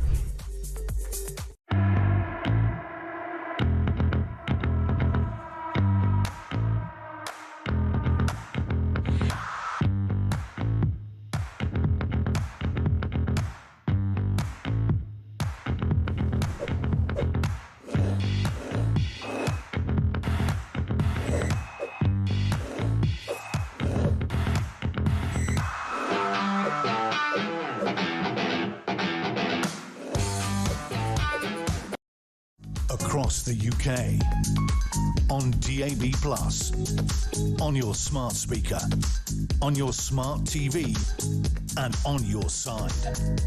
This is Talk. Interesting question from Rob on Lucy Connelly. Rob says, if you've been sentenced to more than 1 year, can you run for office or parliament in the UK? The answer is no. A person sentenced to more than a year in prison in the UK cannot run for parliament, as they are disqualified from being a candidate in such an election. This disqualification, we've looked this up, is automatic if the sentence has been handed down and all appeals have been exhausted, and it applies even if the person is not currently in detention. So I would be very interested to see if Lucy Connelly actually can run. It doesn't sound to me as if she could run as an MP because she's been sentenced to more than 1 year in prison. So it'll be interesting to see what happens there and what she does next, I think, too. Thank you to everybody who sent in voice notes. There are quite a few of them. If you want to send in more, you're more than welcome to do so. 0344 499 1000. Tech Update goes through them all, but we do have a rule that we try to enforce. That is, they should be less than a minute if possible. Please keep them to less than a minute, because we want to let as many people as possible get on air, have their voice note heard. And Janet has sent one in at 3 minutes 23. Janet, send another one in that's less than a minute. We'll listen to it and we'll see if we can play it, but we're just not going to play something that's 3.5 minutes long, I'm afraid. Let's hear from Hev about Nigel Farage. Good morning, Peter. It's Hev in Kent. Yeah, as far as Nigel saying about deporting people and sending them to wherever, I wonder if he's even considering reopening the Rwanda thing, because after all, we have ploughed so much money into that. Why can that not be used? I mean, whether it'll be used before then by somebody else, I don't know, but it's a possibility, surely. Thank you. Trevor has been in touch on what James Bealby on our debate desk said about Lucy Connelly. Hi, Peter. If your guest keeps on saying that this Lucy Connelly was sentenced from legal precedent, then I'm afraid he's got his head screwed on exactly the wrong way. If that had anything to do with legal precedent, anyone who was a first-time offender who took the tweet down within 2 hours, so was not endangering anybody's life further, was not in danger of doing anything stupid, she would have got a suspended sentence. That's what precedent says. That he's just absolutely wrong, and I just don't know how to describe him. Trevor, thank you for that. Lots of opposition to what James Bealby said there. Kevin Barnstable as well says, please ask James to stop taking elitist swipes at Lucy Connelly. He shows himself to be not very nice. He said, God help us should she become an MP. And then he said, we will see her on I'm a Celebrity within 2 years. He knows a bit about politics, but he brings nothing but a loosely disguised bleeding heart and stock arguments left to him. The country will continue to go down. Mike Graham's famous gurgler, says Kevin in Barnstable. Zarina says the backlog has been a problem for years, and not just Starmer who's choosing to remain in the ECHR. My question is why? Why have the political elite in the recent past and the present chosen to upset the people of this country by not showing the will to act? June says the government website is still listing asylum support when they arrive, housing, money, NHS, etc. It should say if you come here illegally, you will be deported. You're not entitled to anything. Henry in Suffolk says we should build offshore pontoons with safe but basic accommodation. Uncomfortable but safe in bad weather. Could also have tidal turbines underneath and kill two birds with one stone, says Henry in Suffolk, who says there's a great show. an old lady in Warwickshire. OK, that's how you've described yourself. Peter, listeners, when all these hotels shut, the migrants will go into houses of multiple occupancy. It won't stop the threat of attacks from migrants. Amanda says, Starmer saying Britain is not broken says it all. If that's what he thinks, we are surely doomed. Let's hear another message about what James Bealby was saying there. Ash has been in touch on voice notes. Hi Peter, Ash from Preston. I can hear your lefty guest there sniggering as you read out messages from people who are concerned about this issue. What he doesn't realise while he sits there sniggering is that he is in very much the minority. We're seeing it all over the country, these lefty protesters being basically sent on their way by peaceful protesters who outnumber them 10, 20 to 1. And the government are struggling to bus enough people into different areas to quell these protests and try and fuel anger, try and fuel violence, because that's what the establishment want. Then they can crack down hard on people. Ash, thank you for your message. Andrew has also been in touch on voice notes regarding what Christine Jardine said, the Liberal Democrat MP who we spoke to a little bit earlier on. She talked about getting migrants to work. This is what Andrew says. Hi Peter, Andrew from North Yorkshire. I'm shaking my head in disbelief listening to what that Liberal Democrat has been saying. This idea that we can get these migrants to work is just for the fairies. Most of them are from developing countries where their literacy skills are poor, their numeracy skills are poor. They're basically unemployable at the moment. And we do need to get people in this country back to work. They're so idealistic and unrealistic. And again, going on about smashing the gangs, it's just nonsense. It's just absolute liberal tosh. Anyway, that's my rant over. Thanks, Peter. Bye. Thank you. And no, the government would say they've smashed 52 gangs. That's the current total. They say they've smashed 52 of them. Just saying what they would say if they had heard that message. Certainly, Elle in Shropshire says they're not asylum seekers. They don't necessarily need military bases, just land. They're buying land for Mad Miliband, so it's possible. Secure fence, army patrols, tents like the UN use, and called a refugee camp. Send them back. Another person says, yes, get the deportation moving fast and hard for illegals, but how does Mr Farage think he and his party will deal with the human rights lawyers who will come up with 1,000 reasons to keep them in the UK? Change the laws. Yes, that's exactly what they're saying. They're saying they want to change the law and withdraw from the European Convention on Human Rights. Lizzie in Telford says, Cardi P, riveting discussion this morning on Lucy Connelly. Any aspiration of entering into the political arena would necessitate a certain level of skill and tongue biting. She's already been on the receiving end of political spite. It is a nest of vipers. George in Corby says, hi Peter, the reason why Reform have announced this deportation policy now is because they know this government will not last the full term, says George. Let's hear another message on Christine Jardine from Patrick. Hi Peter, it's Patrick from Derby here. Just want to say, Christine Jardine, I disagreed with absolutely everything she said, but it is incredibly important that we have alternative voices on. I can't tell you how much that is important. I really wish the government front bench would come on talk more. That way they could test their arguments and not speak in the sound bites that they tend to do already. I was absolutely incandescent with anger when the activist barrister you had on the other day was talking. But again, we need to hear these voices. James Mathewson, the Labour political commentator, he makes my blood boil. But we have to assume that these are the honestly held opinions of all these people, and we need to hear them. On a final note, I love the Northern Ireland accent, and can we have more of Howard Cox from Fair Fuel UK? If you know, you know. Keep up the good work, Peter. Patrick, thank you very much indeed for that message. I am blushing, but very, very kind of you. Listen, your points are absolutely right. And any time we get on, a lot of those people you mentioned there, James Mathewson, Christine Jardine, people like that, who disagree with what the vast majority of our viewers and listeners think. We get people saying, why are these people on? Why do you get them on? Get that person off. Don't want to hear that. That's fine. But we're the home of free speech. Our free speech is really important, but their free speech is too.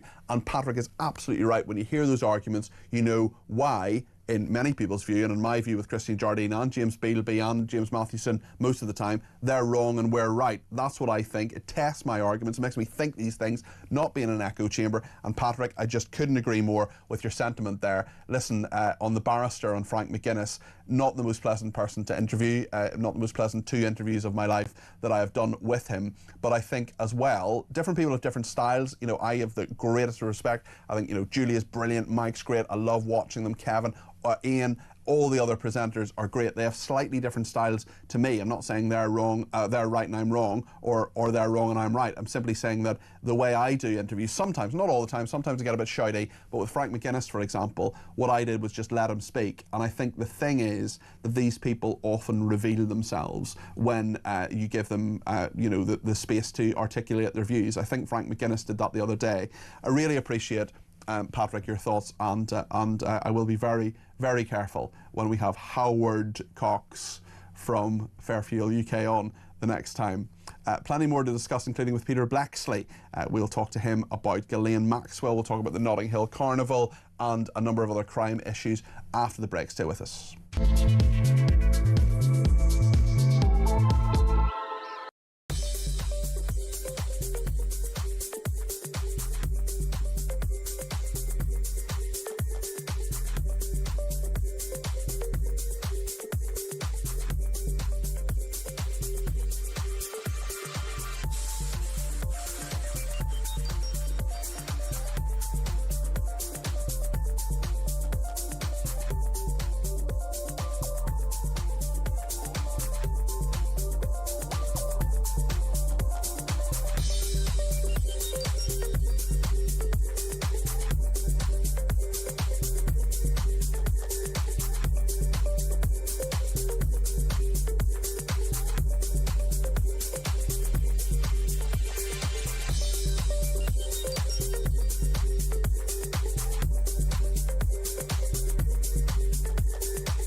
Across the UK, on DAB+, on your smart speaker, on your smart TV, and on your side. This is Talk. Well, loads to discuss on the crime front and a bit of politics too with Peter Blacksley. He's our crime commentator, former Metropolitan Police Detective, king amongst men. Peter, good morning to you. Good morning.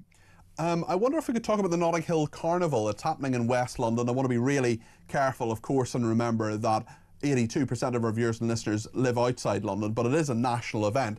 It's also one that's really dangerous for many people. Do you think the plan the Metropolitan Police have this year will stop the stabbings? Well, here's the rap sheet from last year. 2 murders, 8 stabbings, 61 police officers assaulted, 347 arrests, and we don't even know the number of rapes, thefts, snatches of handbags and the such like. It's a core nucopia of crime.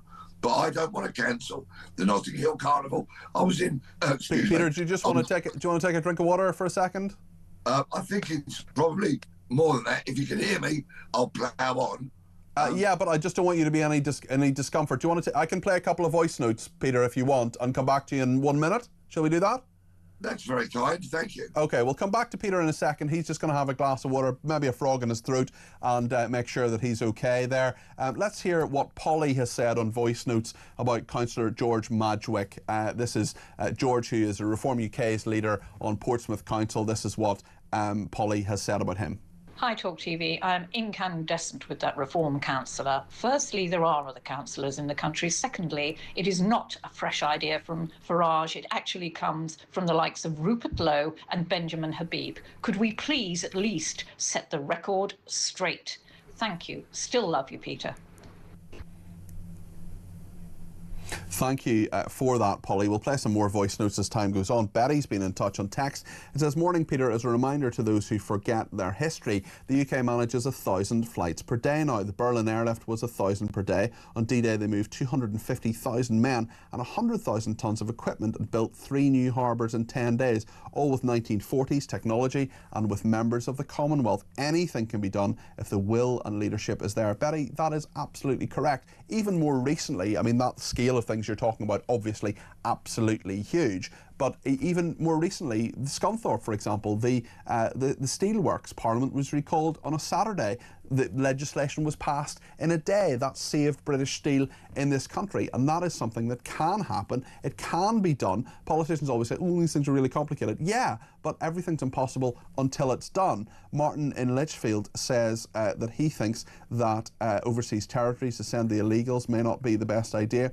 Although, he says, how about the incredibly expensive Chagos Island military base? Lots of room for a secure encampment to be built. That's a deterrent. Stop the madness of financial incentives. Hotels, healthcare, dentists, cash handouts, taxis. These so-called migrants paying £3,000 to take a chance crossing a very busy channel, leaving a safe country. France, easy answer, no handouts. Personally, I'd set up a large Nightingale Army-style tented secure place to start with, for example, somewhere like Manston Airport for processing or similar, and leave the ECHR, says Martin in Lichfield. Well, thank you for those, Martin. Leslie says, without Farage, what alternative does this country have? We are desperate for change and action. Also, James has been in touch to say the reform policy is incoherent. France, Germany closing borders, not letting people in despite the country they are coming from protesting. So our sea border is the same barrier. People about to cross into waters are stopped. The French asked to take them back. If a French boat is not available, we will take them to the nearest French port, doing exactly what the French are doing to its neighbours, says James. Let's hear a voice note now from Steve. This is on Nigel Farage, and what Nigel Farage has been saying, he's been talking to the Times newspaper about deportations, forced deportations, 5 flights a day. That's what Nigel Farage said would take off if he was Prime Minister. Let's hear what Steve has to say. Hi, Steve from Manchester. Nigel Farage's announcement on his policy on deportations is absolutely worth supporting by the British public. If on no other premise, we should vote for him. The thing that Britain is facing at the moment is the absolute dissolution and destruction of its identity as people just openly walk in and take it over from different cultures. 100% worth backing. Well done, Nigel Farage. Steve, thank you for your thoughts on that. If you want to get in touch, 0344 499 1000 for phone calls or voice notes, or indeed if you want to send me a WhatsApp text message as well, that of course can be done. Ernie's done that. He says, how about we have a court ruling on whether these people coming over in boats are actually legal asylum seekers and should be treated as such if they tick all the boxes? Fair enough. I do doubt it though. It worked for the definition of a woman, and it would stop all the nonsense coming from both sides of the argument. Well, the good news is Peter Blexley is back with us. Peter, all okay? Well, I hope so. Good man. Well, great to have you back. You were talking about the Notting Hill Carnival there. Yeah, let me give the rap sheet once again. 2 murders, 8 stabbings, 61 assaults on police officers, 347 arrests. If it was any other event on earth, it wouldn't be allowed to go ahead with that kind of criminal record that it's got. But it is allowed to proceed because it's got cultural origins and sensitivities around it. I don't want to cancel the Notting Hill Carnival. I'm not for that.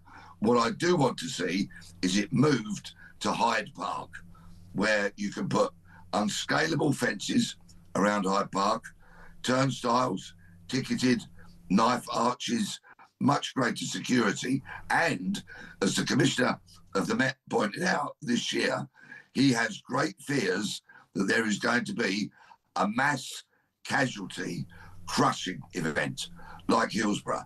And that's his biggest fear. Yeah, there's clearly a very, very big issue here. We've just got to go to a break at the moment, but Peter, thanks for your contribution. That's Peter Blexley there, former Metropolitan Police detective. Plenty more to talk about on this. Stay with us here on Talk.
Ricky Chose did, standing in a crowd of people at a protest, saying those protesters over there need to have their throats cut and get every single one of them. And he also said it in front of a camera. Yes, in front of a camera. He's an elected official. Much larger, you know. Absolutely. And he was released on bail, eventually had the expert advice of a very experienced criminal lawyer, a KC, whereas Lucy only had a duty solicitor and was very badly advised. Yeah. And then once Lucy was sentenced, in the sentencing remarks, the judge referenced diversity and inclusion. So there wasn't just a legal assessment of her tweet, there was a political one, in my opinion.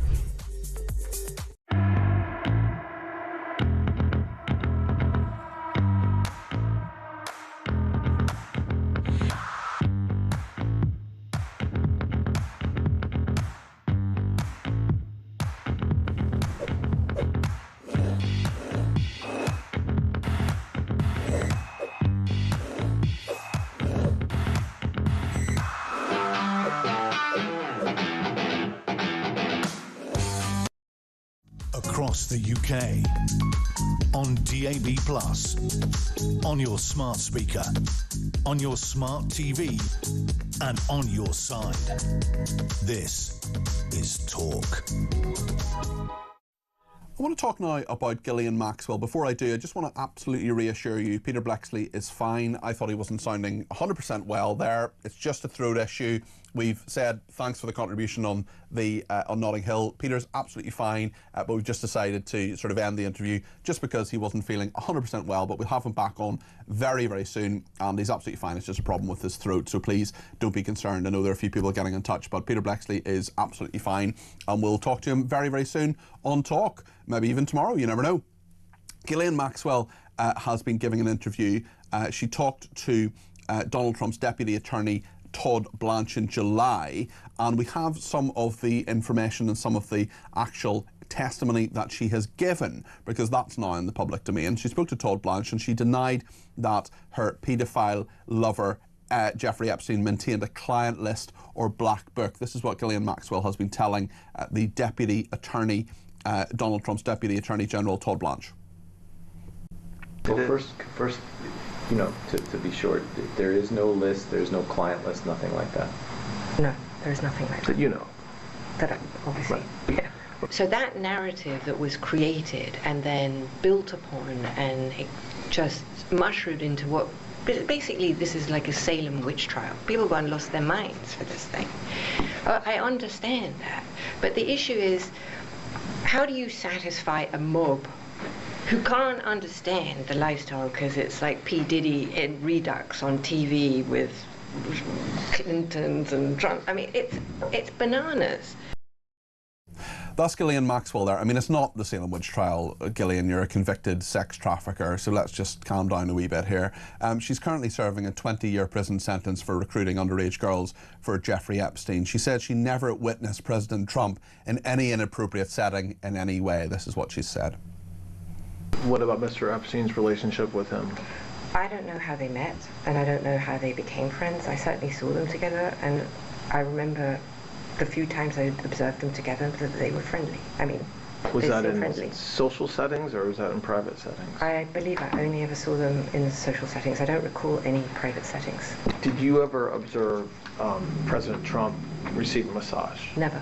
I never witnessed the president in any inappropriate setting in any way. The president was never inappropriate with anybody. In the times that I was with him, he was a gentleman in all respects. Did you ever hear Mr. Epstein or anybody say that President Trump had done anything inappropriate with masseuses or with anybody in your world? Absolutely never. Well, that's Ghislaine Maxwell there. She is, of course, a convicted sex offender herself, so we've got to take everything she says with a pinch of salt. But this has been a huge controversy in the United States and around the world as well. But now the full transcripts of what Ghislaine Maxwell's interview with Donald Trump's Deputy Attorney General and what she said within them, they've been published. She, of course, currently serving a 20-year prison sentence for recruiting underage girls for Jeffrey Epstein. The interview, excerpt of which you heard there, was with Todd Blanche, who's the Deputy Attorney General in the United States. That happened in July. Releasing those full transcripts to the public could well put an end to all of the damaging speculation for Donald Trump. They've dogged Donald Trump's administration. He's faced huge criticism from his base for refusing to publish documents held by the government on Epstein. He died in 2019. On Friday, the Department of Justice released hundreds of pages of transcripts, audio recordings of the interview. Todd Blanche, the Deputy Attorney General, he has called this, he says this has been done in the interests of transparency. Except for the names of victims, every word is included, nothing removed, nothing hidden. And there are quite a number of aspects of this testimony as well. Trump was the perfect gentleman, as we heard from, according to Ghislaine Maxwell there. And on Prince Andrew as well, Ghislaine Maxwell has been in touch. Ghislaine Maxwell, should say, has been talking about that. She said, first of all, let's just state, I did not introduce him to Prince Andrew. I did not introduce him to Prince Andrew or to Sarah Ferguson. That is a flat untruth. I'll start with that. The Duke, of course, accused of sexually abusing one of Epstein's first accusers, Virginia Giuffre, on 3 separate occasions in 2001. She was 17 years old there. She'd sued him. She has now died. The case was settled by Prince Andrew, who's always denied any wrongdoing.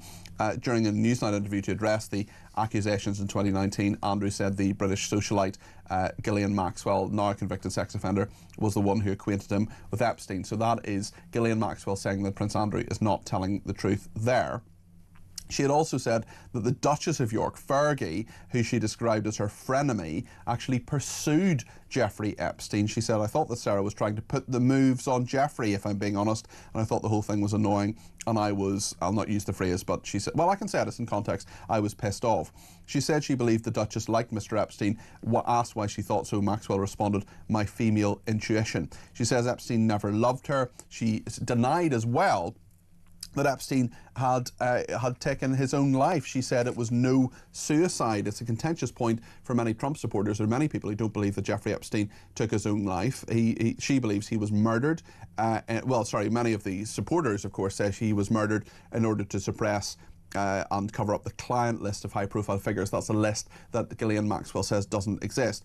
I do not believe he died by suicide, no, she said. She also said she did not know who was behind his death, but it was not a difficult thing to arrange. In prison where I am, they will kill you or they will pay. Somebody can pay a prisoner to kill you for $25. That's about the going rate for a hit with a lock today.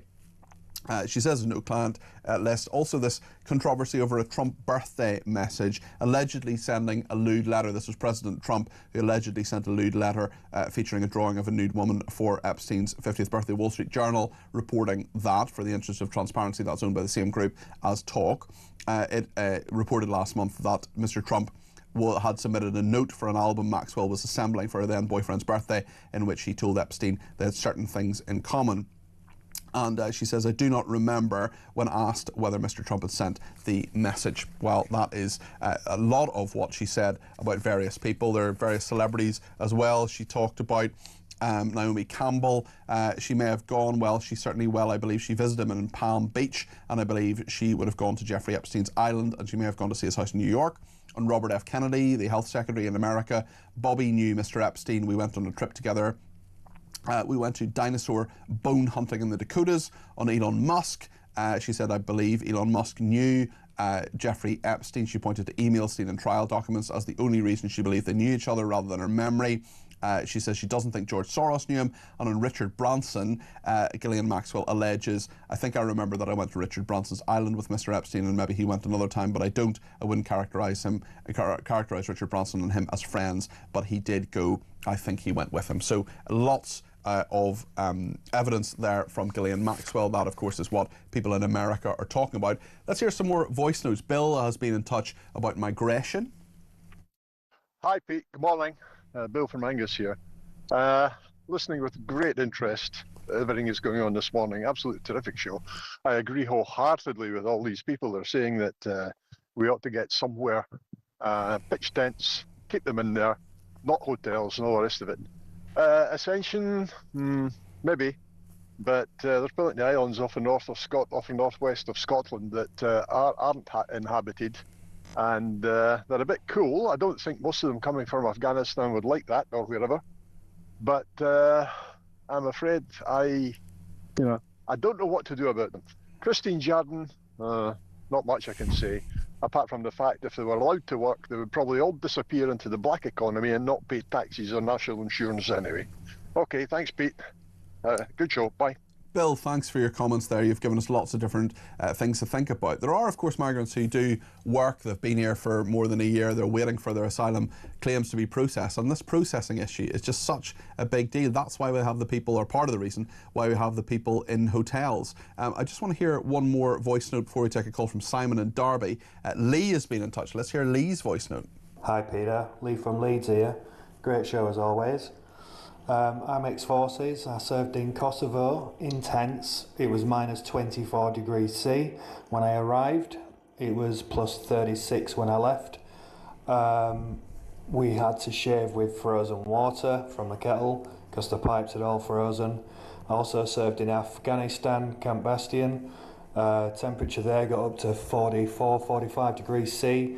When the aircon packed in, aerosols were exploding in the tents. So the UK is a very temperate climate. Tents actually are not an issue. If it's good enough for people in the forces, surely it's good enough for new arrivals. Lee, my goodness, you have served our country with great bravery and distinction. Thank you for doing so. Some of that detail you were talking about there about Kosovo, minus 24, plus 36. I mean, they're just really very, very difficult conditions to deal with. You're talking about aerosol cans exploding there. I mean, that was a fascinating insight into what you have done for this country, and tents in a temperate climate would, I think, be fine for many migrants. And this is something we do need to think about, especially when there are loads of people from our own country who have paid into the system who are waiting for social housing. There is a crisis of social housing in this country, despite what the Prime Minister said. I promise you, he talked to, this was recently, in the last few weeks, the Liaison Committee of Parliament, this is the top committee chairs, all the different select committees, all the different committees that scrutinise government, they all come together, all the chairmen and women. They form a sort of super committee called Liaison Committee, and then they ask the Prime Minister questions, and he said there was no social housing problem in the country. I mean, what planet are you living on, Keir? You might have 2 homes, but most people don't have one. Well, a lot of people have one, but a lot of people don't have a home, want a home. Social housing, big issue. Simon is in Derby and has given me a ring on 0344 499 1000. Simon, you're very welcome to the programme. What would you like to say? Thank you. Good morning, Peter. Good morning. Good morning. I was just thinking about the law of human, the ECHR thingamajig, which Winston Churchill and others, I suppose, at the time invented this law, which I think is very fair at that time. Yes, in 1951, but things have changed since then, haven't they? Yeah, well, chicken nuggets weren't even invented then, were they? It's a very good... I mean, it's funny. It's also awful that people are saying that my human rights and my kid likes a certain type of chicken nuggets, therefore we have to say in this country. But, I mean, that just illustrates the problem brilliantly, Simon. I'll give you human rights, my friend. I'd sort this nonsense out. I mean... The thing is, and without doubt, the problem that we have is not our problem. It's just we have such weak leadership, that they're not grasping the problem. And the problem is the French. The French borders are porous. It's not our problem that their borders are porous. It is not. They should be controlling them. And the fact that one of the first laws of the maritime, convention or whatever it's called, is those in peril on the sea should be rescued. And I agree with that. They should. But funnily enough, we all know where they are within the 12-mile radius. But let's wait until they get to the outside the 12-mile radius, and it's our problem. This is nonsense. Yeah. Do you think political leadership is coming from Nigel Farage this morning? He's talking about mass deportations. Is that the right answer, Simon? Well, I think the problem is here and now what we've actually got, rather than I think we need to tackle what we've got now, but also we've got to stop it in the future. And if that's what we have to do, that's what we have to do. So, we've got to stop the hemorrhaging, because it's going to be seriously bad for us. I mean, it already is seriously bad. But if somebody doesn't grasp it, I don't know how long we've got left of people's tempers to remain calm. I think we're running on empty at the moment. I know what you mean, Simon. Listen, thanks for your points there. Really appreciate them. And if you are going out to one of those protests over the weekend, keep it calm, keep it legal, make your point, do so within the law, make the point, and don't allow people to characterise this as violent protests and thugs and all the rest of it, because if people act in that way, that's how they're going to characterise it. And let's not give them the opportunity. Let's stay within the law. Let's make the point legally and safely. Simon, thank you. Simon and Derby there. I want to hear a voice note from John. Hello, Peter. John from Watford here. I think this is very simple. Lots of talk here, but very simple. Stop them coming in the country completely. Have a Royal Navy ship sitting inside English waters and stopping the French people with the boats coming over and escorting them with their officials.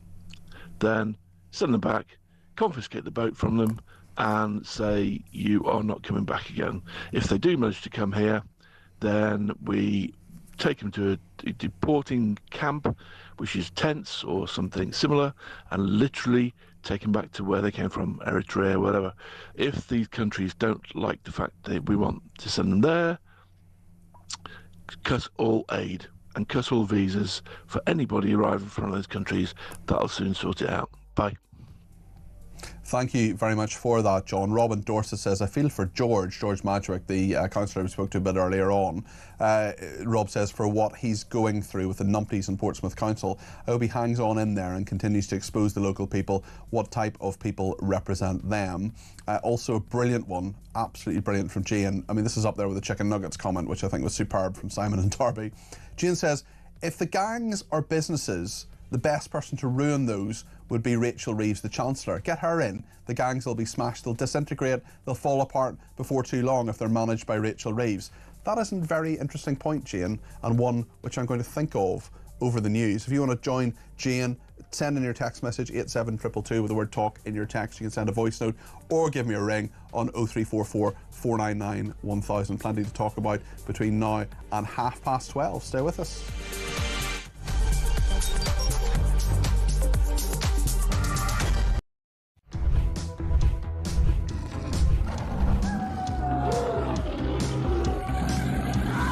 We've just been talking in the office here about how many of us have been attacked at some point or other by some form of flying beast or any wildlife. I mean, so we'll take your stories this morning. Hello, this story is concerning wildlife. It's concerning a rhino. A rhino? Right? Yeah, okay. rhino. I used to live in Kenya when I was about 5 or 6 years old. Okay. And we were in this wildlife park in a grey Morris Minor. This rhino started chasing us. There's me and my sister in the back seat. Right. It was like something out of Jurassic Park. Yeah. We were turning around saying, "Believe it, Dad. Just put your foot down, Dad. We're in a field. Put your foot down." This rhino was chasing us. One from Mark here in Derby. Went on holiday for our first romantic holiday to Tunisia years ago. Decided to take my girl into a petting zoo. I got a bag of food to feed the animals. A giant goat then went for me, putting his front legs over my shoulders and proceeding to headbutt me over a fence into one of the pens, covering me in the food and making my nose bleed. I got out of the pen, then the goat and all his mates attacked me again, sending me running and screaming like a girl out of the zoo, with my girlfriend rolling with laughter on the floor. A tarantula climbed up the bottom of the bed on the sheet. Yeah. And it walked all the way up. It's eyeball to eyeball. Wow. And I thought to myself, what am I going to do when it climbs over my face? But then a miracle happened. It raised its two front legs and waved them around. And then it turned around and walked down the side of the sheet.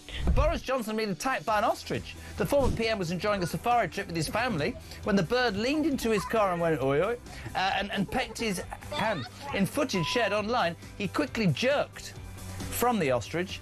Don't dirty minds away from the ostrich, and shouted, "Oh, Christ, get hell," before driving off. And so I just set it out there. Have you been attacked by an animal? When I was about 7, says Trevor Jenkins, on holiday in Spain in the 70s, a monkey pulled my long hair. It was long because in the 70s I was in floods of tears. And as the family car drove out the car park, an elephant ripped off the car mirror. We got the message. Spanish animals aren't to be trusted.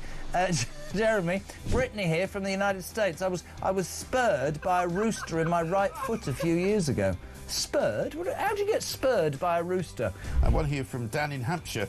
Morning, Mike. Is an Aussie that has been dive-bombed by our version of the magpie, which is much bigger.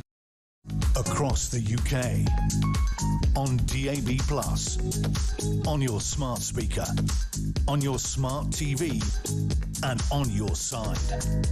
This is Talk.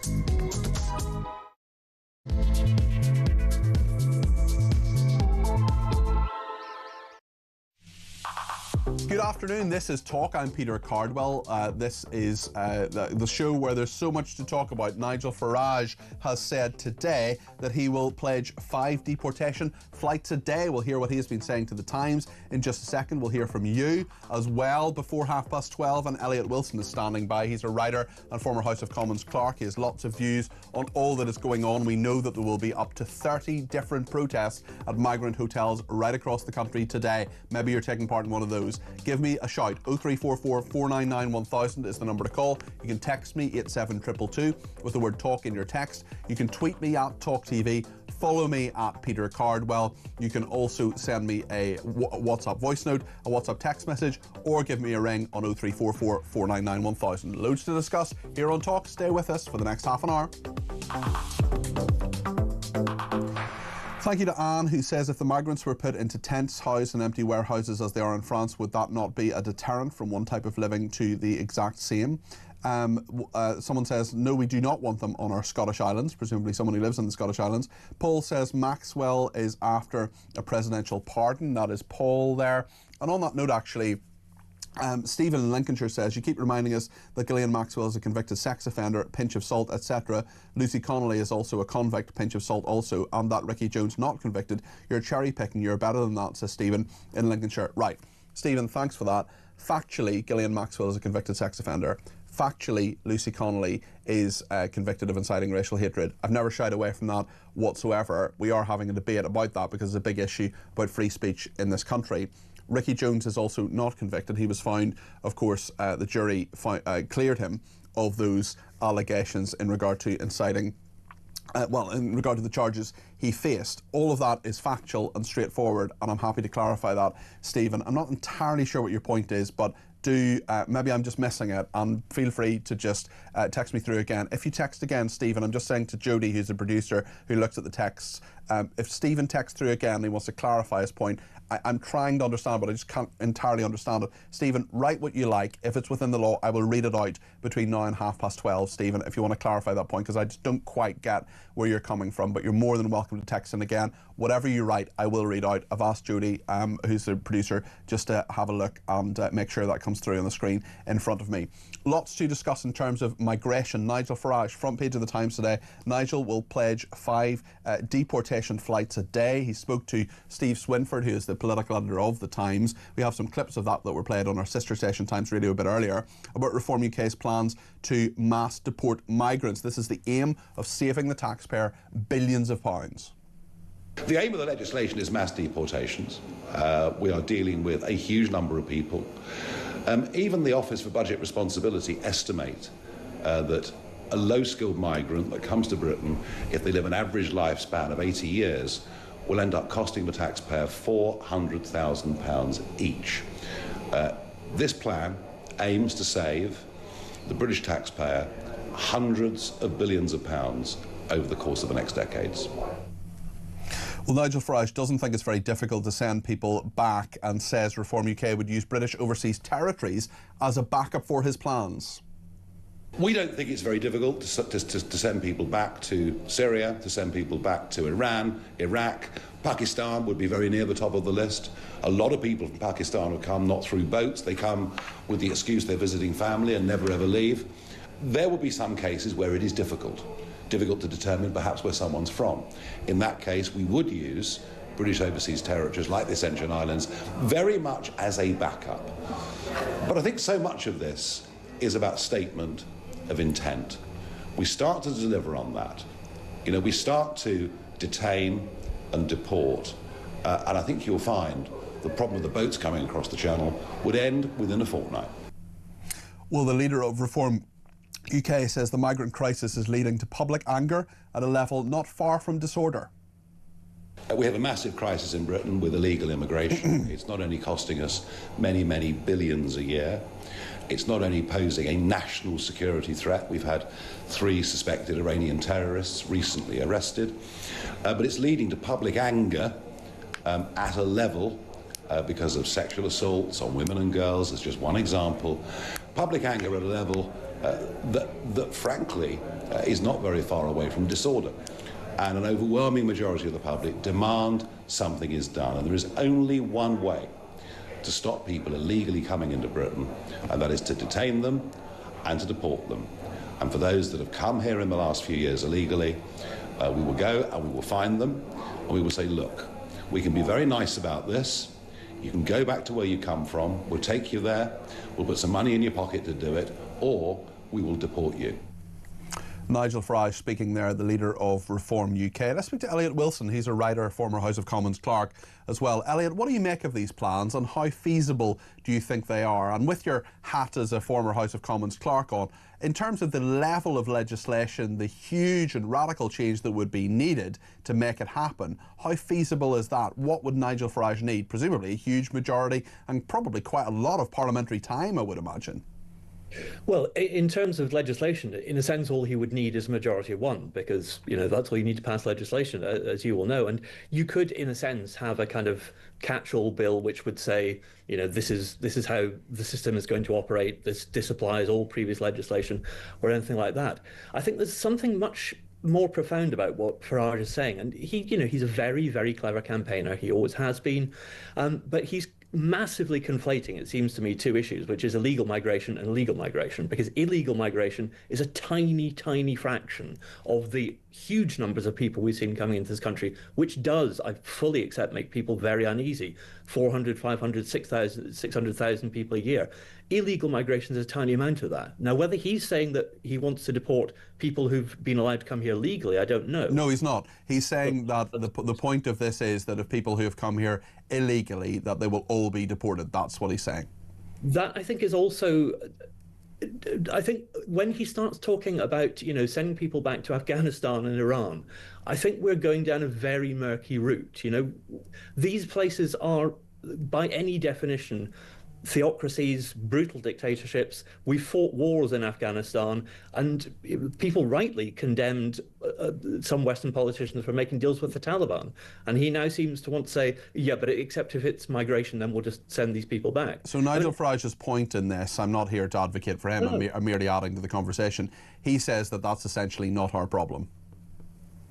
Well, I don't accept that. I mean, I think it's everyone's problem globally. I think the way he's talking now about saying you have to pick a side is really quite dark. There is no side between, people who are seeking asylum. And by the way, we receive fewer asylum seekers than quite a few other European countries. We're still in record numbers, though, Elliot. We're looking at 111,000 people seeking asylum in a year. We're looking at boat arrivals that have gone up to a huge degree. The gangs, the Labour government says are being smashed, 52 of them, but people are just not seeing a change here, and this is a very, very visible thing. It's also something that Nigel Farage is talking about, radical change in order to deal with. With asylum seekers themselves, there are some, of course, about 1 in 4 who come across who are, about 76% are given asylum. 1 in 4 of them are bogus asylum seekers. I think there is an issue, and this is, unfortunately, you can see this across the piece in politics, that the Labour Party created massive expectation before the election that they would come in as a new government and that everything would be better, simply because they weren't the Conservatives. And smashing the gangs was a classic example of that. They had no real plans beyond setting up this Border Security Command, which seems to have done very little. But people rightly expected considerable and obvious change, and they haven't seen that. Indeed, they've seen the numbers get worse. I think, though, you hit on something earlier which was very important, which is that a critical part of this is the time it takes to process asylum applications. Because the kind of dysfunction in the Home Office, the way that system is almost broken down, is exacerbating every aspect of this problem. It's why we've got people here with undetermined status for so long. It's why they're having to be found residents, wherever that is. And I think speeding that up would ease a lot of the problems. But I agree, there's a problem of expectation, there's a problem of public perception, there's a problem of people responding to what they see around them. What I don't think is helpful, though, is continually to be talking about how we're on the verge of disorder and how tensions are building. So I think that exacerbates. I mean, the fact is that in a sense, the political class or politicians can't have it both ways, because they say the part of the legal argument that Labour has put forward in regard to the Bell Hotel in Epping is that by closing down this hotel could lead to further public order. That is what they have said in the government's legal argument. Nigel Farage is essentially agreeing with that, saying that we're close to public disorder. I hope we're not. I hope they're both wrong. But they're both saying it. Also, Labour is saying they want to close asylum hotels by 2029. Yet when they're ordered to close one hotel, just one, in 2025, they say no, they resist that and they put a legal challenge to that. So it's a very confused picture, and also you have essentially both sides of this argument saying that we are close to public disorder. I hope we're not. We saw it last summer. It may not be helpful to have these conversations, but nonetheless, is it not realistic to make those points? I agree with you entirely about the way the government's approaching this. I think, the argument that they can't close this hotel down because people will turn nasty is entirely bogus. I think their ambition to get people out of hotels by 2029 is plucked out of the air. But I think that's part of a wider piece, that the government doesn't really accept reality in a lot of places. And when it doesn't like what reality is, it pretends that something else is happening. And so I think we're seeing that on both sides. And I think it's unhelpful on both sides, deeply unhelpful. I think, we are, if the injunction that Epping Forest District Council have got does move things forward, then that's good, partly because it's through a legal process.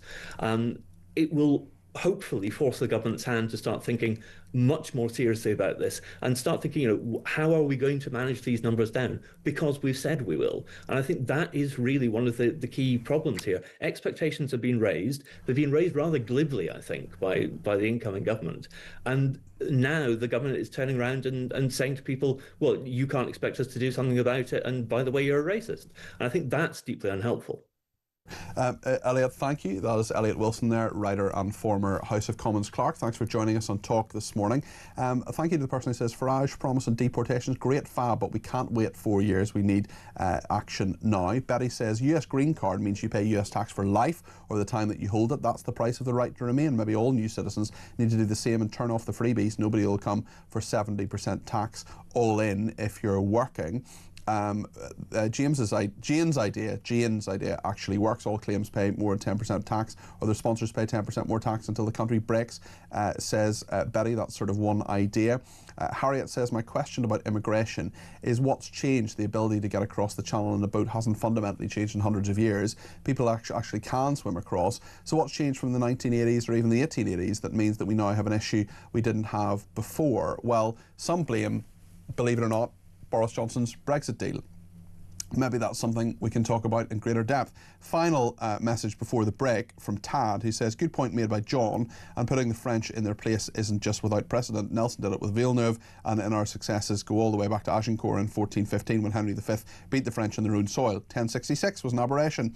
France has often held us in contempt, except when they hold their hands out or when we spill English blood for their sake. The UK should be wary of such people who put money first. Plenty more to discuss, more voice notes and thoughts coming your way for the rest of the programme.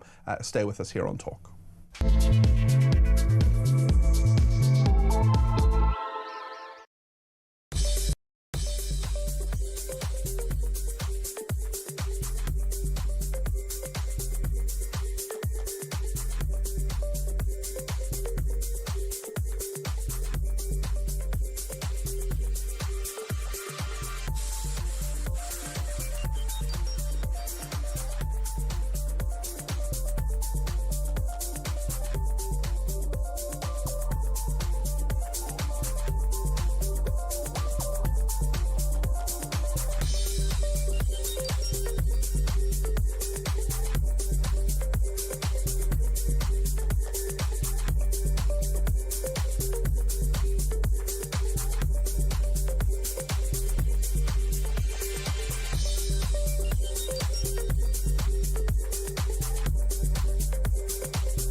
A country that has freedom of speech will never send anyone to jail for hurty words they wrote on Twitter, right?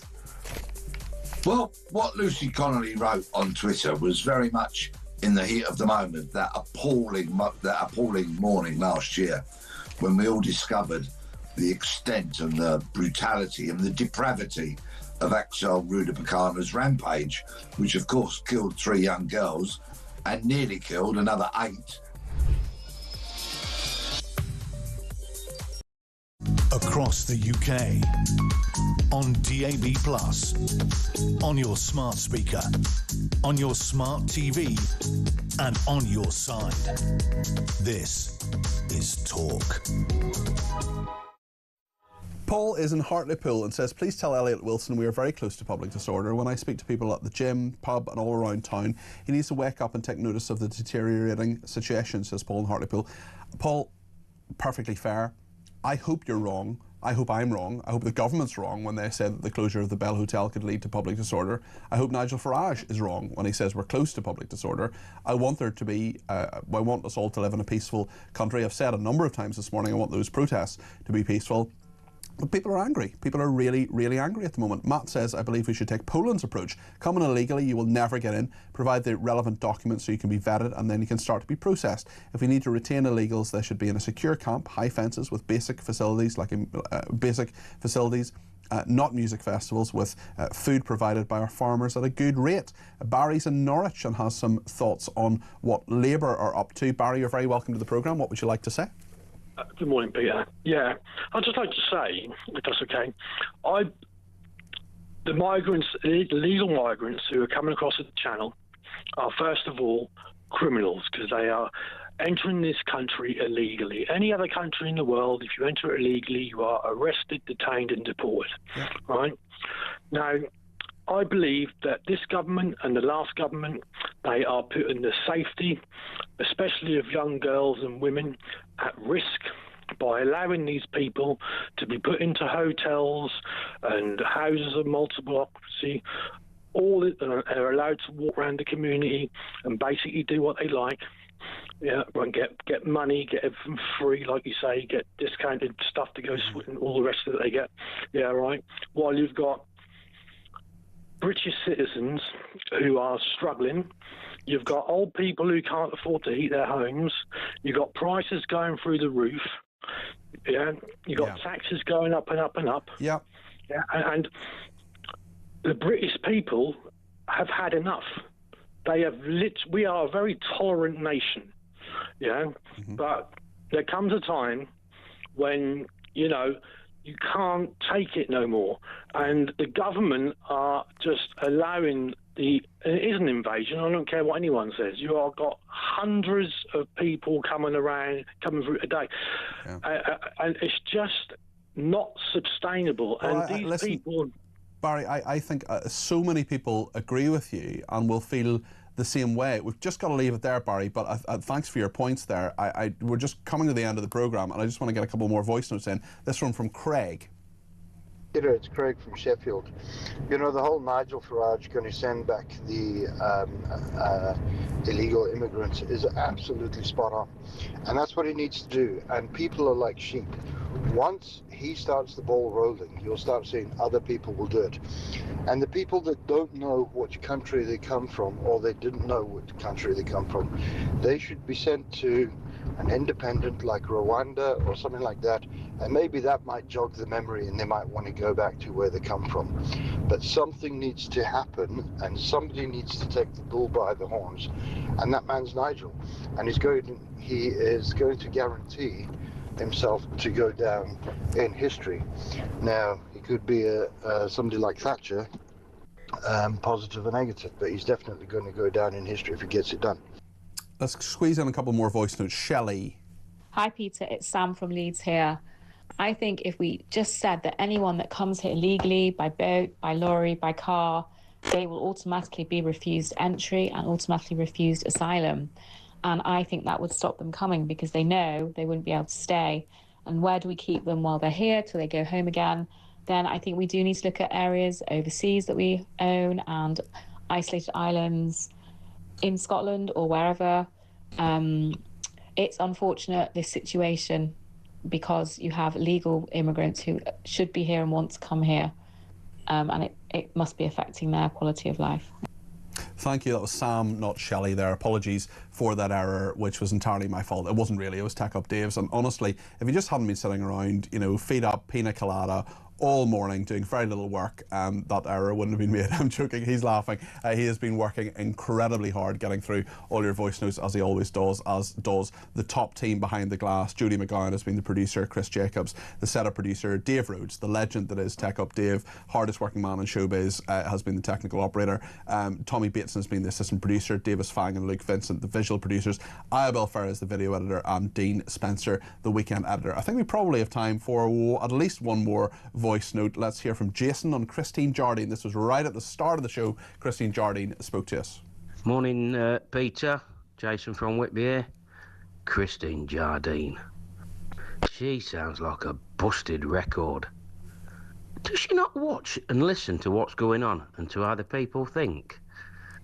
More daisy about. We'll give them a job. Let them do this, do that. Let's set up a route here. Oh dear, these people are delusional. Have a good one, mate. Cheers. Thank you, Jason, having the final word today. Phil in Great Yarmouth says, I think the migrants should work tidying up the local area, clearing rubbish, tidying local parks. They're getting paid free hotels, free food. But of course the left-wingers would class this as modern slavery. Love the show, says Phil. And Nick says, hi Peter, the problem with deporting illegal migrants en masse, even if we leave the ECHR, will be the pressure groups, left-wing lawyers and activists, etc. Also, if the immigrants have destroyed their documents, how do we know where to deport them to? Well, Nick, DNA test. There are lots of ways you can test people's nationality. We should be thinking a bit more about that. We need to be a bit more innovative. And of course, we'll talk more about what Farage has said tomorrow. I'm here between 10 and 1, both tomorrow, and indeed on Monday as well, between 10 and 1. Jonathan Gullis will be back at 6 tomorrow. I'll be back at 10. I will see you then. Thank you so much for your company. can act on the pitch sometimes.